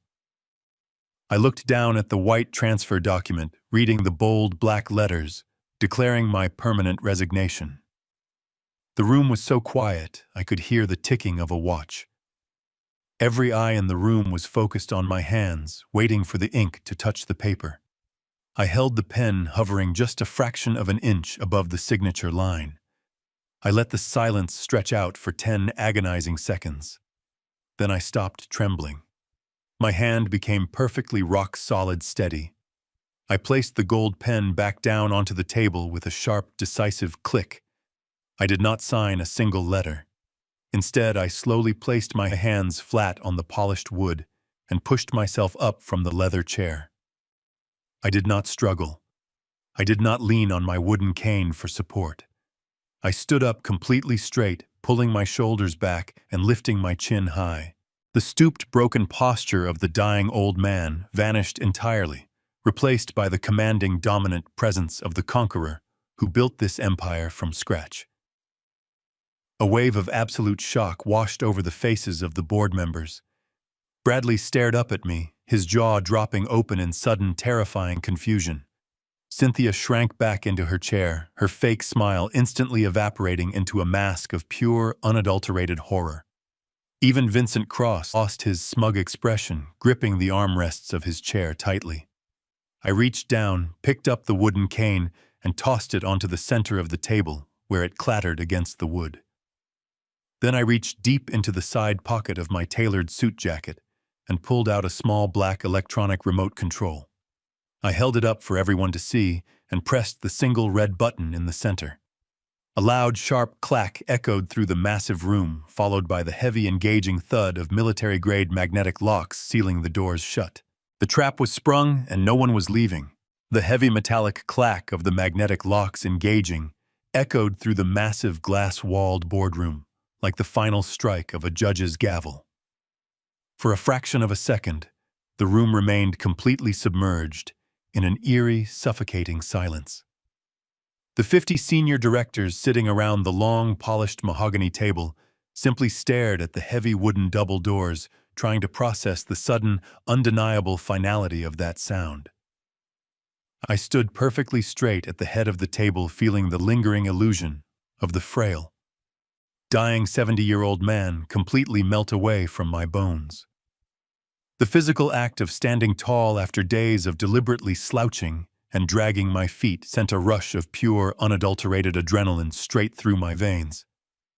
I looked down at the expensive gold-plated pen resting innocently on top of the crisp white transfer of power documents. Bradley was still sitting directly to my right, his hand half extended toward the paperwork, his face frozen in a mask of absolute bewilderment. He looked exactly like a predator that had just realized it had willingly walked directly into a steel cage. I reached out and gently pushed the thick stack of legal documents away from me, sliding them across the smooth, polished wood until they came to a complete stop right in front of him. I took a long, deep breath, pulling the cool, filtered air of the corporate headquarters deep into my lungs, and let my true voice ring out for the first time in days. "I am not signing a damn thing," I declared, my voice booming with the exact same ruthless, authoritative cadence that had successfully built this $150 million logistics empire from a single rusted delivery truck. The deep baritone sound bounced off the high glass windows and struck the directors with absolute physical force. Cynthia physically recoiled in her expensive leather chair, her perfectly manicured hands flying up to cover her mouth as the carefully constructed reality she had manufactured over 35 years began to violently fracture.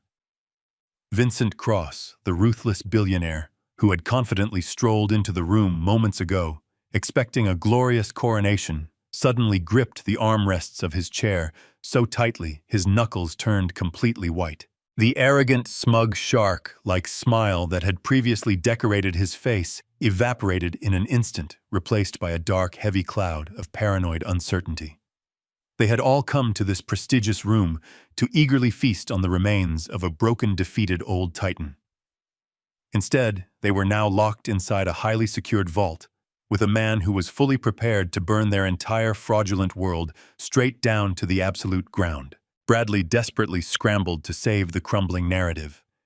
He aggressively pushed his chair back and stood up, waving his hands in a frantic, chaotic motion meant to generate immediate sympathy from the completely bewildered board members.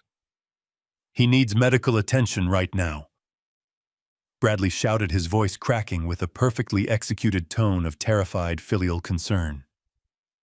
"Please, everyone, you have to understand the severe trauma of the mountain helicopter crash has completely shattered his fragile mind. His dementia is acting up violently, and he is clearly having another dangerous microstroke right in front of us." He reached out to grab my shoulder, attempting to physically force me back down into the heavy leather chair. "Do not touch me," I snapped, my voice cracking like a leather whip across the silent room.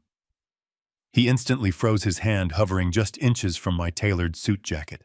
I looked him directly in the eyes, refusing to break eye contact, as I reached my right hand deep into the inner pocket of my jacket. The directors were collectively holding their breath, completely unsure if they were witnessing a tragic medical emergency or the sudden, terrifying resurrection of their legendary chief executive officer. I wrapped my fingers around a small, custom-built digital remote control resting in the dark fabric, and my thumb gently found the primary activation switch. "Let us completely dispense with this pathetic, disgusting theater," I stated coldly, keeping my unwavering gaze locked directly onto my fake son's rapidly paling face. "You all came here today to witness the final transition of my corporate power and my vast financial estate. And you are indeed going to witness a transition today, but it will be a transition into absolute, indisputable truth. I pressed the central button on the hidden remote. Above our heads, the seamless ceiling panels quietly slid apart with a soft, mechanical whir. Three massive, high-definition projector screens silently descended into the center of the boardroom, smoothly locking into place with perfect precision. The automatic window blinds immediately rolled down, plunging the massive room into a dramatic, suffocating darkness before the bright digital projectors flared to life. The 50 board members collectively gasped as the massive screens illuminated the room with crystal-clear military-grade surveillance footage. It was not a graph showing quarterly earnings or a presentation about logistical supply chains. It was a live, recorded interior view of my own master suite back at the Chicago estate. The timestamp glowing in the bottom corner of the digital projection clearly indicated the footage was captured just yesterday morning, right after I had successfully faked my first severe physical collapse. The silent, high-definition video began to play, displaying the undeniable reality of my family's ultimate betrayal in brilliant color. The screen showed the heavy wooden door of the master bedroom opening slowly. Stephanie, my beautiful, elegant daughter-in-law, confidently walked into the frame, carrying a silver tray with a steaming porcelain cup of herbal tea and my daily blood pressure medication. The board members leaned forward in their leather chairs, completely captivated by the bizarre domestic scene unfolding before their eyes. The camera angle was positioned perfectly, providing an unobstructed, absolute clear view of her manicured hands. We all watched in absolute silence as Stephanie carefully set the silver tray down onto the wooden nightstand. We watched as she casually looked over her shoulder to ensure the long hallway was completely empty. And then the entire boardroom watched as she reached deep into the hidden side pocket of her soft yellow sundress, pulling out a completely identical fake blue capsule. The giant screen showed her smoothly swapping my legitimate heart medication with the potent, untraceable cardiac arrest inducer. A horrified gasp erupted from the 50 directors, echoing violently around the dark room. Several men cursed in pure shock while others covered their faces in absolute disbelief. The white light fiercely illuminated Stephanie's face where she sat near the table. Her flawless mask completely melted away, leaving nothing but raw, animalistic terror. Her skin turned pale, and she violently shoved her heavy chair backward, completely abandoning the facade. She let out a desperate sob and sprinted toward the double doors, pulling at the heavy brass handles. She pulled with all her physical strength, ignoring the tearing of her expensive silk dress, but the thick magnetic locks held firm. She was trapped securely inside the execution chamber with the exact same dead man she had confidently tried to murder. I let the absolute panic of my daughter-in-law wash over the room. For a few long, agonizing seconds, the board members were shifting uncomfortably in their expensive leather chairs, murmuring in deeply shocked voices, completely unable to comprehend the terrifying depth of the betrayal unfolding right before their eyes. I raised my hand slightly, and the entire room instantly fell completely silent again. I pressed the second small button on my digital remote control. The high-definition footage of Stephanie freezing in the master bedroom vanished entirely from the massive projector screens. It was immediately replaced by a brand-new live recording. This time, the hidden tactical camera angle showed the luxurious interior of Cynthia's private vanity room.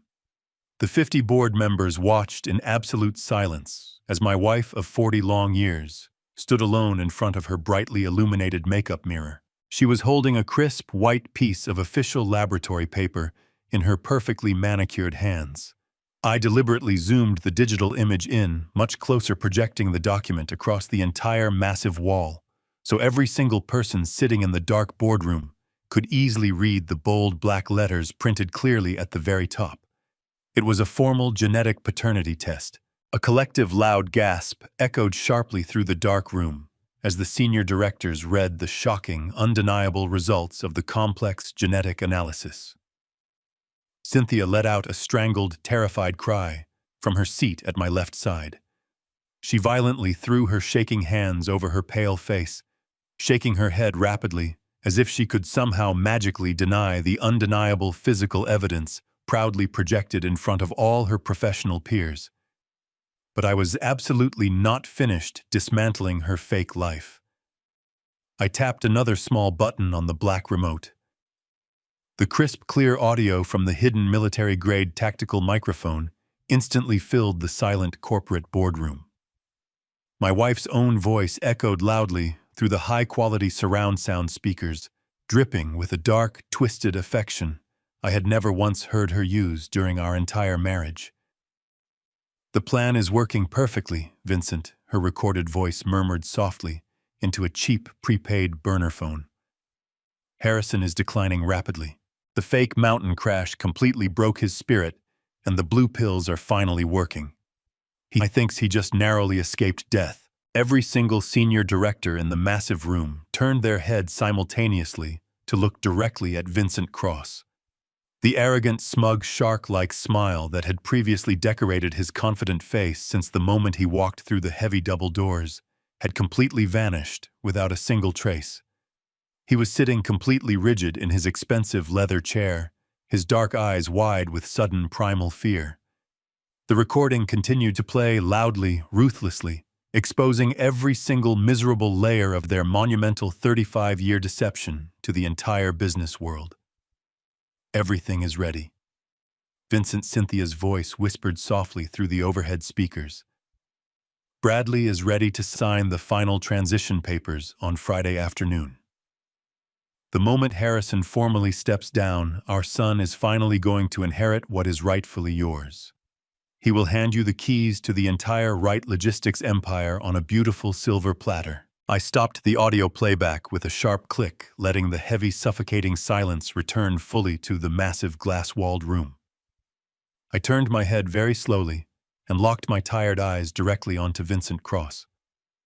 The ruthless billionaire rival looked exactly like a man who had just stepped blindly onto a hidden explosive landmine. I walked slowly and deliberately around the edge of the long, polished mahogany table, my leather shoes echoing loudly against the hard floor. "Congratulations, Vincent," I said smoothly, keeping my deep voice incredibly calm, freezing cold, and razor-sharp. "You successfully planted your bastard in my house. You managed to orchestrate an impressive 35-year affair right under my nose while I was busy building an empire." I watched his thick throat swallow hard as the board members stared at him with absolute, total disgust. "You successfully fooled a man who trusted his family blindly." I continued, my voice bouncing off the high glass windows. "But you made one fatal, monumental mistake in your grand master plan." I stopped walking and pointed a steady finger directly at the terrified, sweating man sitting to my right. "You should have taught him loyalty." Bradley was hyperventilating uncontrollably, now his chest heaving violently up and down as he slowly realized his entire fraudulent, luxurious existence was being systematically, permanently dismantled in front of the most powerful, wealthy people in the entire city. He frantically looked at his biological father sitting across the room. Then he desperately looked up at me, completely, hopelessly, trapped in a terrifying nightmare of his own foolish making. I calmly walked back to the head of the long table and held up the small digital remote control one final glorious time. I looked directly down at Bradley, seeing the absolute raw terror radiating from his pale, sweating face. "You truly thought you were the absolute smartest person in this entire room," I told him very softly, so only he could hear the deep disappointment in my voice. "You arrogant boy. You honestly thought you could easily outsmart the man who kindly raised you and outsmart the man who secretly created you. You thought you could play us both and walk away an incredibly rich man." I pressed the final red button on the remote. A brand new audio file immediately began to play loudly through the overhead speakers, cutting through the heavy tension in the room. It was Bradley's own highly panicked voice, secretly recorded just moments after Cynthia had finally finished her secret phone call with Vincent. "Mom, we have a massive immediate problem," his recorded voice trembled with raw, unadulterated panic. "The dead body in the flooded quarry is sinking to the bottom, exactly like we carefully planned. The heavy canvas tarp and the metal weights are securely holding it down deep in the freezing mud. But Vincent is getting incredibly suspicious right now. He has been calling my secure line all morning, demanding constant updates. The 50 directors were holding their collective breath, staring at Bradley in absolute sheer horror as his own recorded confession permanently condemned him. Vincent Cross leaned aggressively forward in his leather chair, his face instantly turning a highly dangerous shade of furious dark red as he listened intently to his biological son's incredibly treacherous words. He does not know I violently killed his private elite fixer, Mom. The loud recording continued playing, sealing Bradley's ultimate, inescapable fate. If my real biological father ever actually finds out, I selfishly kept all the $3 million assassination money entirely for myself, he will absolutely violently kill us both. The final words of the secret audio recording hung heavily in the freezing air of the locked corporate boardroom. The absolute silence that followed was completely deafening. Bradley slowly lowered his trembling head down toward the polished mahogany table, fully realizing that his own unbelievable greed had successfully managed to dig his permanent grave. I stood silently there, watching my enemies fall. Vincent Cross remained absolutely paralyzed in his heavy leather chair for several agonizing seconds. The arrogant billionaire who had spent his entire ruthless career manipulating markets and destroying rival companies was currently incapable of processing the devastating magnitude of the audio recording. He slowly turned his head away from the massive projector screens and locked his dark, furious eyes directly onto the pale, trembling face of his own biological son. The sophisticated, polished facade of the wealthy business tycoon began to violently fracture and physically melt away right in front of the entire corporate board of directors.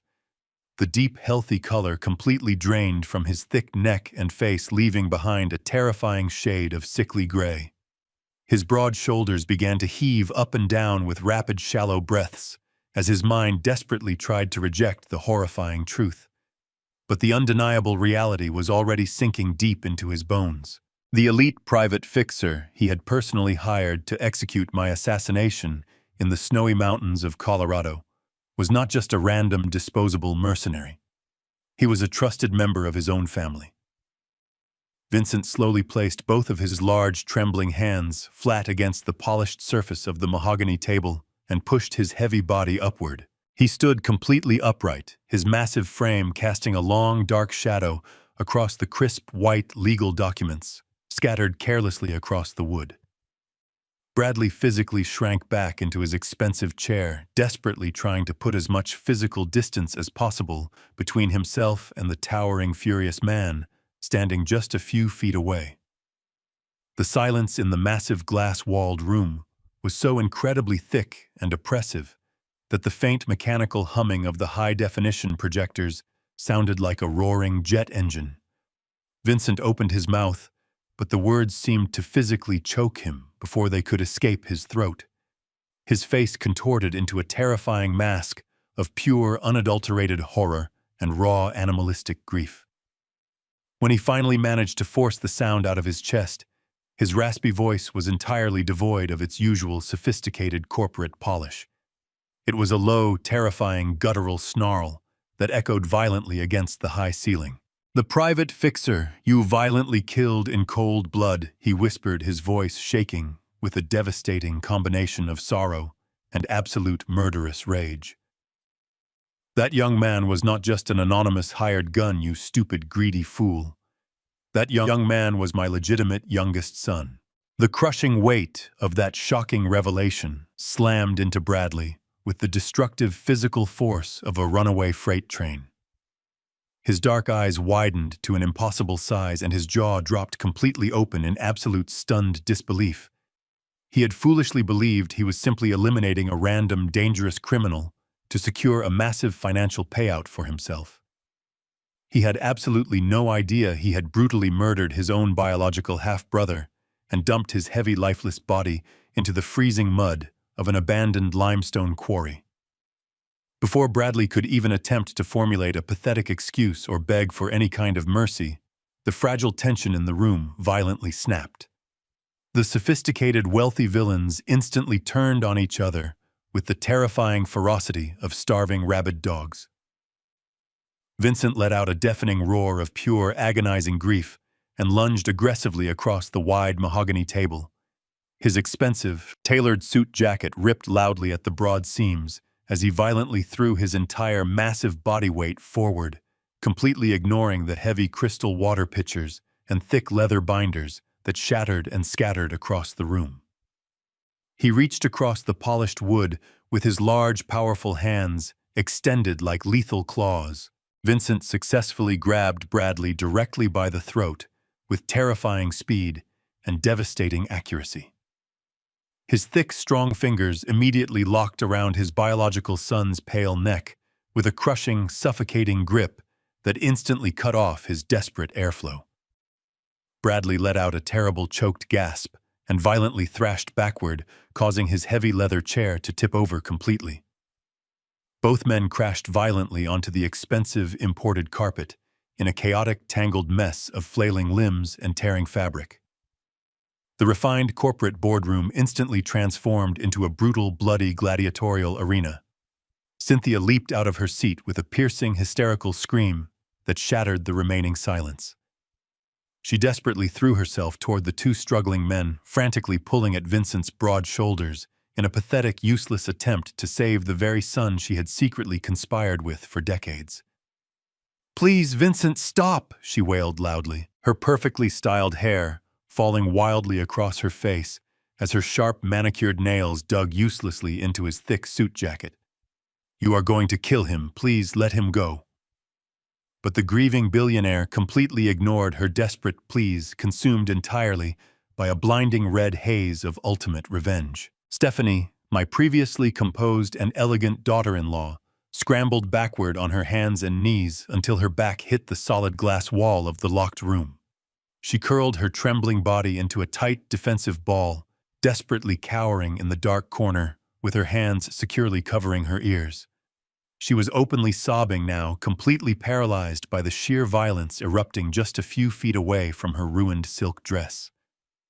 The 50 senior members of the corporate board of directors reacted with absolute unified panic. Several older men shouted urgently for someone to intervene while others physically climbed over their heavy leather chairs to escape the violent, chaotic epicenter of the room. The polished professional executives pressed themselves tightly against the locked magnetic doors, frantically pushing their hands against the solid, heavy wood, but there was absolutely no escape. I stood perfectly still at the head of the long table, leaning heavily against the smooth wood with my arms casually crossed over my chest. I did not flinch. I did not shout. I simply watched the brutal, devastating consequences of their own monumental greed completely consume them. I watched the fake family I had mistakenly loved tear itself into bloody shreds. I deliberately let them violently fight each other on the floor for exactly 30 consecutive seconds. I watched the heavy purple bruises rapidly form and listened to the terrifying gasps of my enemies receiving their poetic justice. 30 seconds was the precise amount of time I had calculated they deserved to suffer before the law permanently intervened. When the final second quietly ticked by, I slowly reached my right hand back into the deep inner pocket of my tailored suit jacket. I calmly pulled out the small black digital remote control and firmly pressed the secondary blue button resting near the bottom edge. The magnetic security locks sealing the double doors instantly disengaged with a loud, sharp electronic click. Before anyone inside the panicked boardroom could even attempt to react, the heavy wooden side doors violently burst open with explosive, terrifying force. A massive tactical team of heavily armed Federal Bureau of Investigation agents, United States Marshals, and local city homicide detectives aggressively swarmed into the dark room. They moved forward with flawless military precision, raising their black weapons and shouting deafening commands that completely dominated the absolutely chaotic corporate space. Heavy tactical boots pounded against the polished hardwood floor as the armed federal agents swiftly secured the perimeter of the massive corporate boardroom. The harsh metallic click of heavy steel handcuffs ratcheting tightly around wrists echoed sharply, cutting directly through the lingering sounds of heavy breathing and shattered glass. The arrogant villains who had confidently walked into this room expecting a glorious financial coronation were now being forcefully pinned against the mahogany table and the glass walls.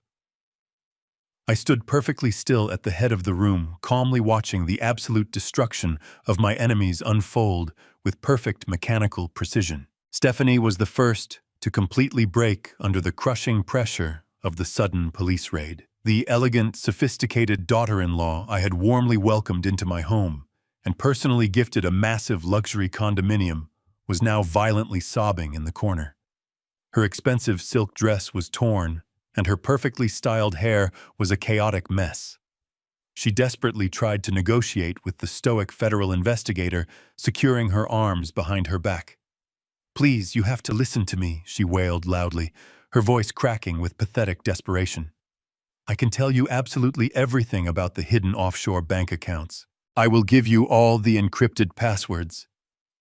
She continued to beg, tears streaming down her pale face. "I will testify against all of them if you just give me a generous plea deal. I was just following orders." The federal agent completely ignored her desperate bargaining, firmly tightening the cold steel cuffs and forcefully hauling her up to her feet. I felt absolutely no pity for her. This was the exact same woman who had smiled sweetly at my bedside while attempting to feed me a highly lethal, untraceable cardiac arrest inducer just a few very short days ago. While Stephanie pathetically attempted to trade her loyalty for a reduced prison sentence, Cynthia realized that her monumental 35-year deception had reached its absolute end. The flawless, sophisticated mask she had worn for 4 decades shattered completely. She managed to break away from the arresting officer for a brief second and threw her heavy body across the ruined boardroom carpet.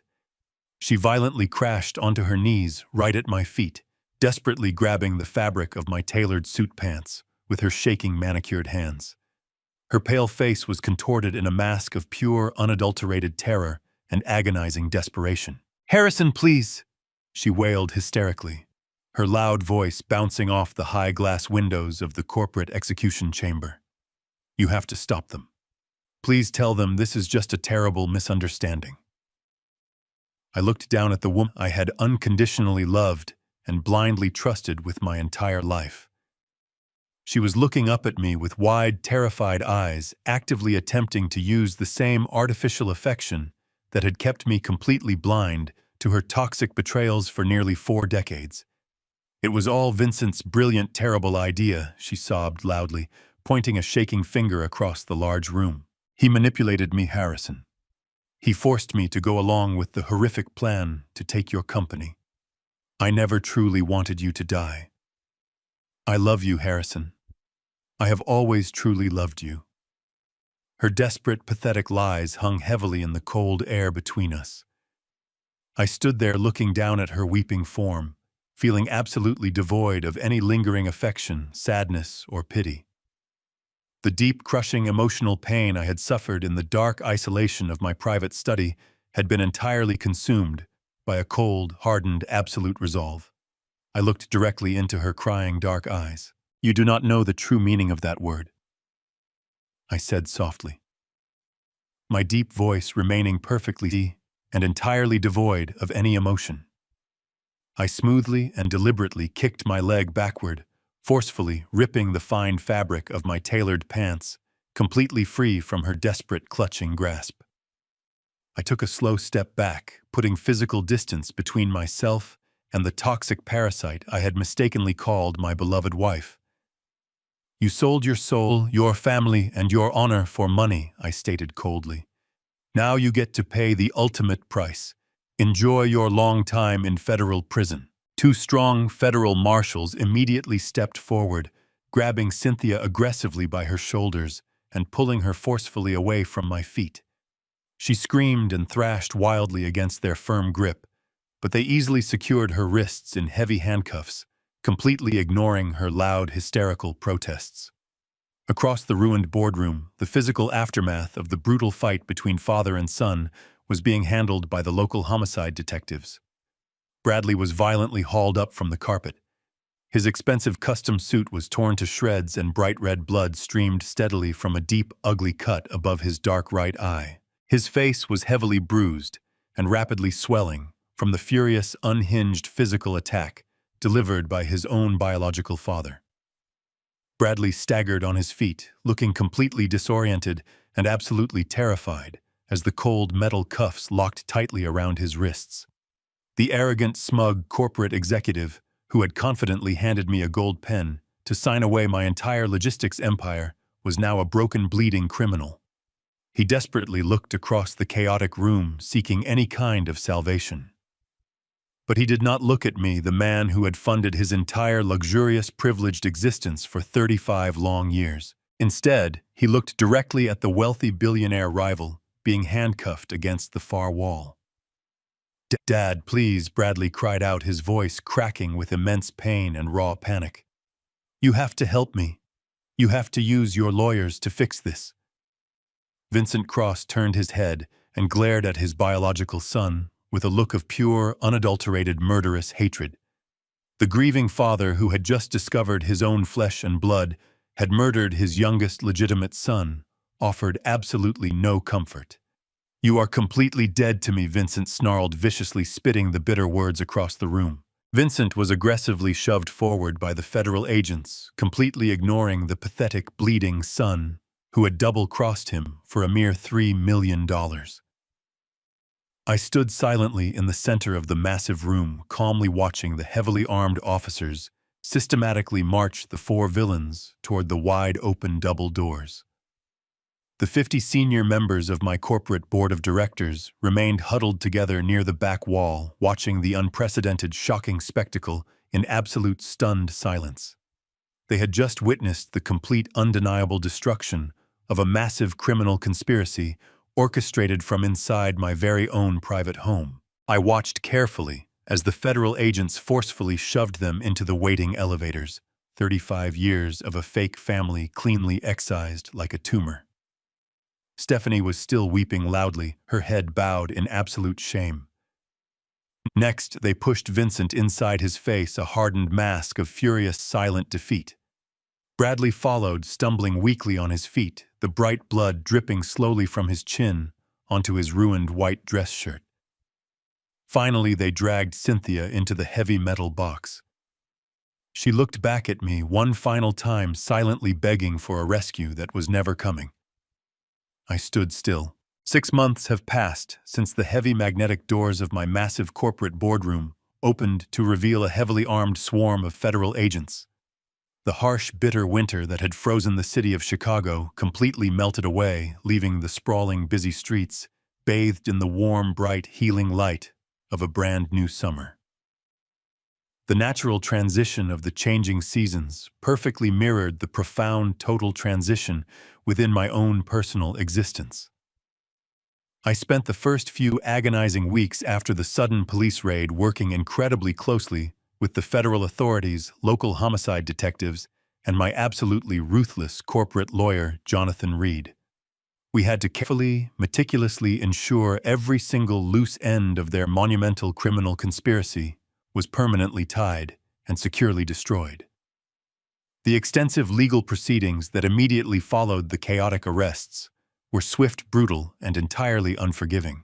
The American justice system moved with a terrifying mechanical efficiency that left my former fake family absolutely no room to breathe, lie, or manipulate the truth ever again.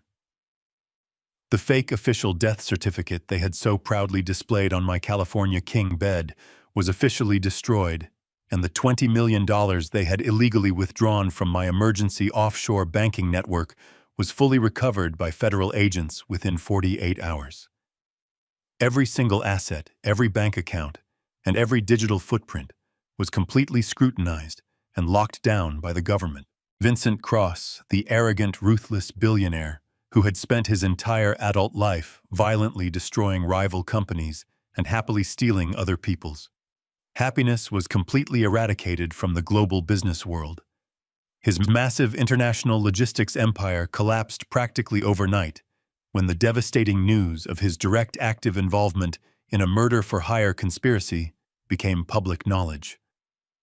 The federal government immediately seized all of his corporate assets, froze his countless hidden offshore bank accounts, and dismantled his entire executive board.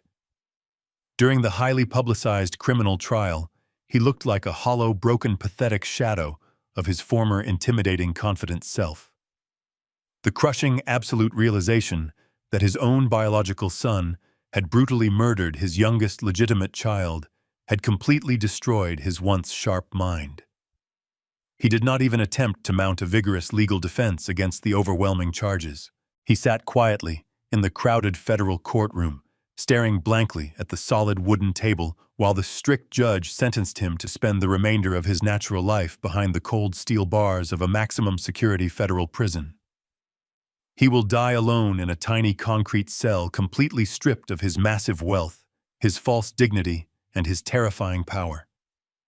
The corporate monster who had relentlessly tried to take my life was completely swallowed whole by his own massive blind greed. Bradley met an equally devastating and highly permanent ultimate fate. The spoiled, arrogant young man I had lovingly raised, generously funded, and blindly trusted for 35 long years finally faced the absolute maximum legal consequences of his monumental betrayal. His highly expensive defense attorneys frantically tried to argue that he was heavily manipulated by his mother and his biological father. But the overwhelming physical evidence was completely undeniable in the court of law. I sat in the gallery and watched the federal prosecutor hold up the torn, expensive dress shirt, permanently stained with the heavy iron, rich red clay and diesel fluid from my restricted off-the-books quarry. It was the very same shirt I had watched him frantically scrub in the basement laundry sink alone at midnight. The high-definition surveillance recordings captured from my private study and the completely recovered body of the murdered assassin, securely wrapped in the heavy canvas tarp, permanently sealed his dark doom. He was officially convicted of first-degree homicide, attempted murder, and massive corporate financial conspiracy. When the heavy legal sentence of consecutive life terms without the possibility of parole was formally announced, he completely broke down right there in the silent courtroom. He openly wept like a terrified child and desperately called out for me, begging the old man he thought he had completely outsmarted to somehow miraculously save him from his terrifying, grim reality. I sat perfectly still, looking at his bruised face with absolute cold, total indifference. I did not feel a single drop of pity for the toxic parasite who had actively planned to stop my beating heart with a lethal poison just so he could steal my lifetime of hard, exhausting work. I was violently dragged away in heavy metal chains, a convicted murderer who will spend the next 50 years rotting in a tiny dark cell, constantly looking over his shoulder in absolute, constant fear. Stephanie, the elegant, sophisticated daughter-in-law, who had so sweetly offered me a cup of hot chamomile tea, along with a lethal, untraceable chemical compound, learned a very harsh, permanent lesson about loyalty and ultimate betrayal. Her frantic, desperate, pathetic attempts to secure a generous legal plea deal by eagerly offering to testify against her own husband and her mother-in-law completely, entirely failed. The ambitious federal prosecutors did not need her highly unreliable testimony because my former Central Intelligence Agency tactical team had already provided them with flawless military-grade surveillance footage of her actively committing the terrible crimes inside my master bedroom. Without any valuable leverage to trade for her precious freedom, she was forced to squarely face the full crushing weight of the justice system. She was officially sentenced to serve 2 consecutive life sentences for her direct active role in the attempted assassination and the massive financial conspiracy. The expensive luxury condominium I had generously bought for her as a warm, welcoming wedding gift was immediately seized by the government to help pay for the massive financial legal restitutions. She will spend the best remaining decades of her young life wearing a cheap, scratchy institutional uniform, completely stripped of her expensive silk dresses, her imported expensive makeup, and her false, elegant, charming smile. She foolishly traded a beautiful life of absolute unlimited luxury for a permanent cold concrete cage. But the most profound and perfectly poetic justice was absolutely reserved for Cynthia. My wife of 40 years, the deceptive woman, who had comfortably shared my bed and my life, while secretly plotting my ultimate violent demise, suffered a fate that was arguably much worse than a simple standard prison sentence. She narrowly avoided a direct attempted murder charge because her highly expensive lawyers successfully argued she was not physically present during the dark midnight disposal of the body at the quarry, and did not directly physically hand me the poisoned blue pill. However, she was entirely destroyed by the ruthless financial and civil courts. My brilliant loyal lawyer, Jonathan Reed, flawlessly executed a series of highly complex, ironclad infidelity and absolute fraud clauses deeply buried within our original extensive estate planning documents. Because she had knowingly engaged in a continuous 35-year affair and actively conspired to commit massive corporate theft, she was legally aggressively stripped of every single physical and financial asset she possessed. The vast millions she thought she had successfully transferred to untraceable offshore accounts were instantly frozen, recovered, and returned directly to my primary corporate holdings. She was left completely penniless, without a single dollar to her name. She could not afford a luxury apartment or even a basic simple rental home in the worst part of the city. Today she lives in a highly depressing, critically underfunded state-run living facility located on the noisy, dirty outskirts of the city. She shares a tiny, cramped institutional room with a completely random stranger eating bland, tasteless cafeteria food and wearing cheap, donated clothes. She has absolutely no visitors because her entire wealthy social circle totally abandoned her the very second her horrific, shocking crimes became public knowledge. She is forced to wake up early every single morning and vividly remember the massive, beautiful, sprawling estate, the imported luxury sports cars, and the absolute unlimited financial freedom she selfishly threw away for absolutely nothing. As for me, I absolutely did not allow their monumental, terrifying betrayal to turn me into a bitter, isolated, angry old man. I actively used the sharp pain to completely burn the dead, infected, toxic wood out of my daily life and plant brand new, healthy, strong seeds. Over the past 6 busy months, I have totally restructured the executive leadership of my massive international logistics empire. I systematically removed every single director and mid-level manager who had shown even the slightest minor hint of questionable loyalty during the corporate crisis. I quickly replaced them with young, hungry, brilliant professionals who deeply value hard, honest work over toxic, petty corporate office politics. I personally supervised the complete removal of all the unauthorized surveillance tracking malware that Stephanie had secretly installed on my home wireless internet network, making sure my life was private again. I sold the massive empty Chicago estate, where all those terrible lies were carefully constructed, and bought a sleek, ultra-modern penthouse in the heart of the city that perfectly suits my new minimalist lifestyle. And at the very top of this brand new powerful corporate hierarchy sits the only single person in the entire world who truly earned my absolute unconditional total trust. My incredibly brilliant, fiercely loyal, and absolutely ruthless daughter Natalie. She proved her ultimate immense worth not through empty flattering words or fake acted affection, but through decisive, highly calculated, aggressive action when my life was in immediate, terrible danger. She did what was absolutely necessary to protect her father and the massive company I built. Today is Friday. Exactly 6 full months since that chaotic, violent, unforgettable morning in the locked boardroom. The late afternoon sun is shining incredibly brightly over the massive city of Chicago, casting a warm, beautiful golden glow across the towering reflective glass and steel skyscrapers of the busy financial district. I am standing proudly on the open-air private rooftop terrace of my massive corporate headquarters.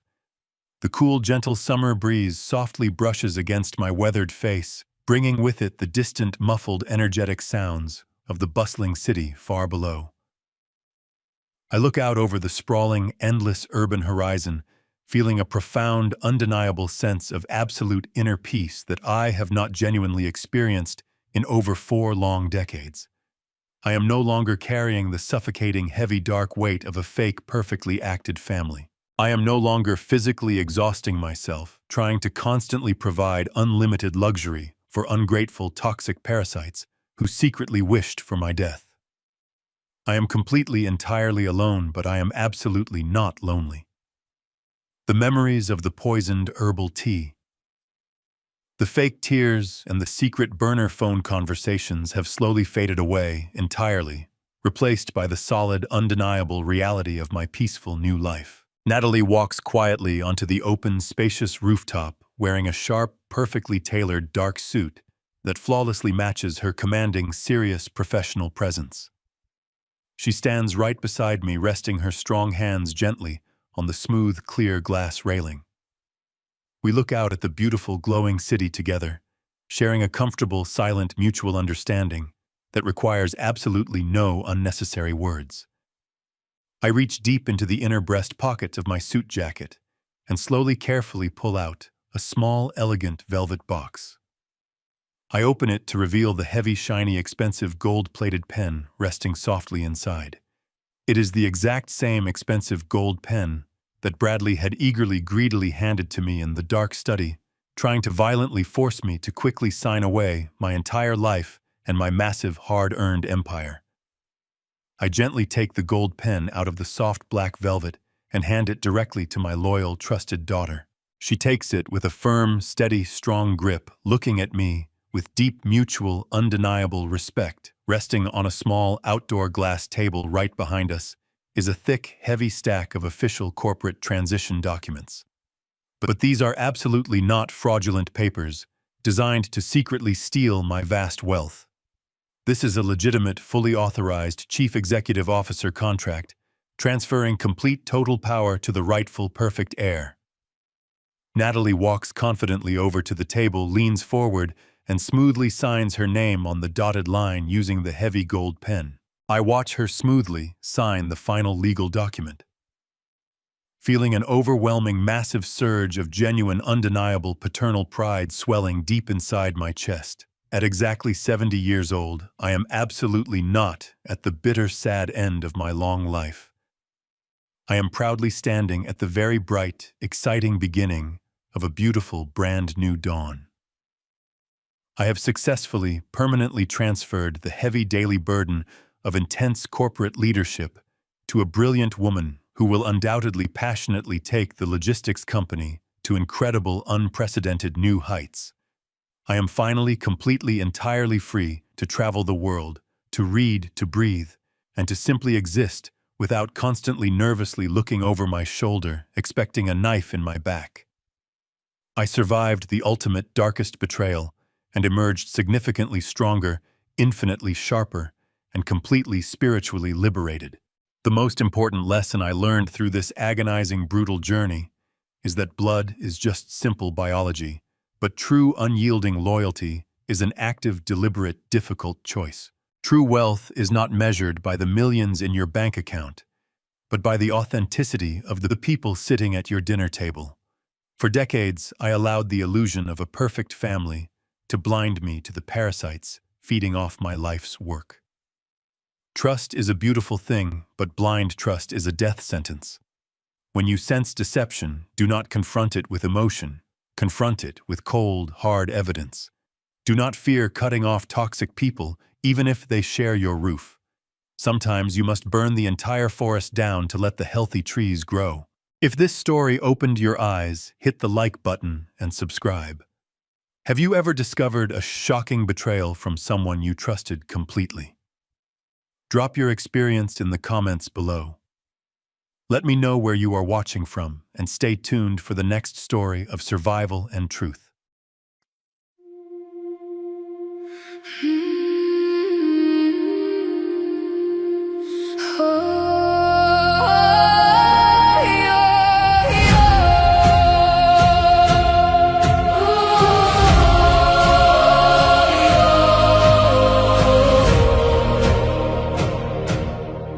I used to ride upon your shoulders, thinking you could touch the sky. Every road felt less uncertain when I saw the world through your eyes. You were stronger than the mountains, taller than the northern pines. And when the winter winds were coming, you would stand between them and I. Time kept moving like the river, years slipped slowly out to sea. But no matter where life took me, you were always part of me. I am my Father's daughter, in every step I take, in every time I choose to stand. When it's easier to break, I carry your courage in my heart, your fire inside my soul. And though the years keep moving on, your love still leads me home.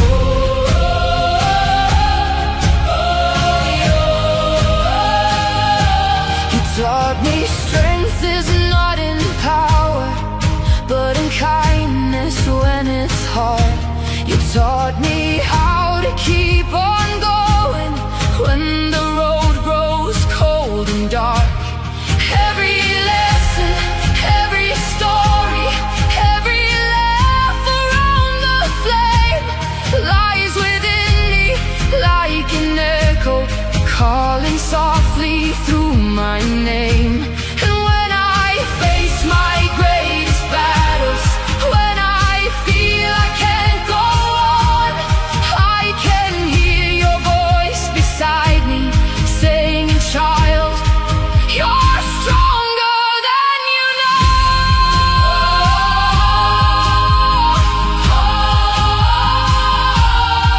I am my Father's daughter, in every step I take, in every time I choose to stand.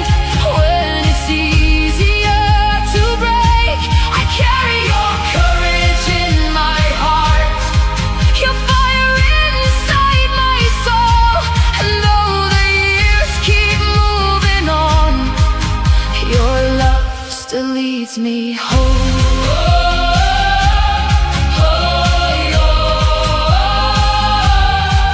One day the snow will cover footprints, one day the fire will burn low. But the things a father gives his daughter are the things that never go. Not the gold or not the stories, not the battles that he won, but the quiet way he loved her and the woman she becomes. I am my Father's daughter, and I always will remain. Through every triumph, every loss,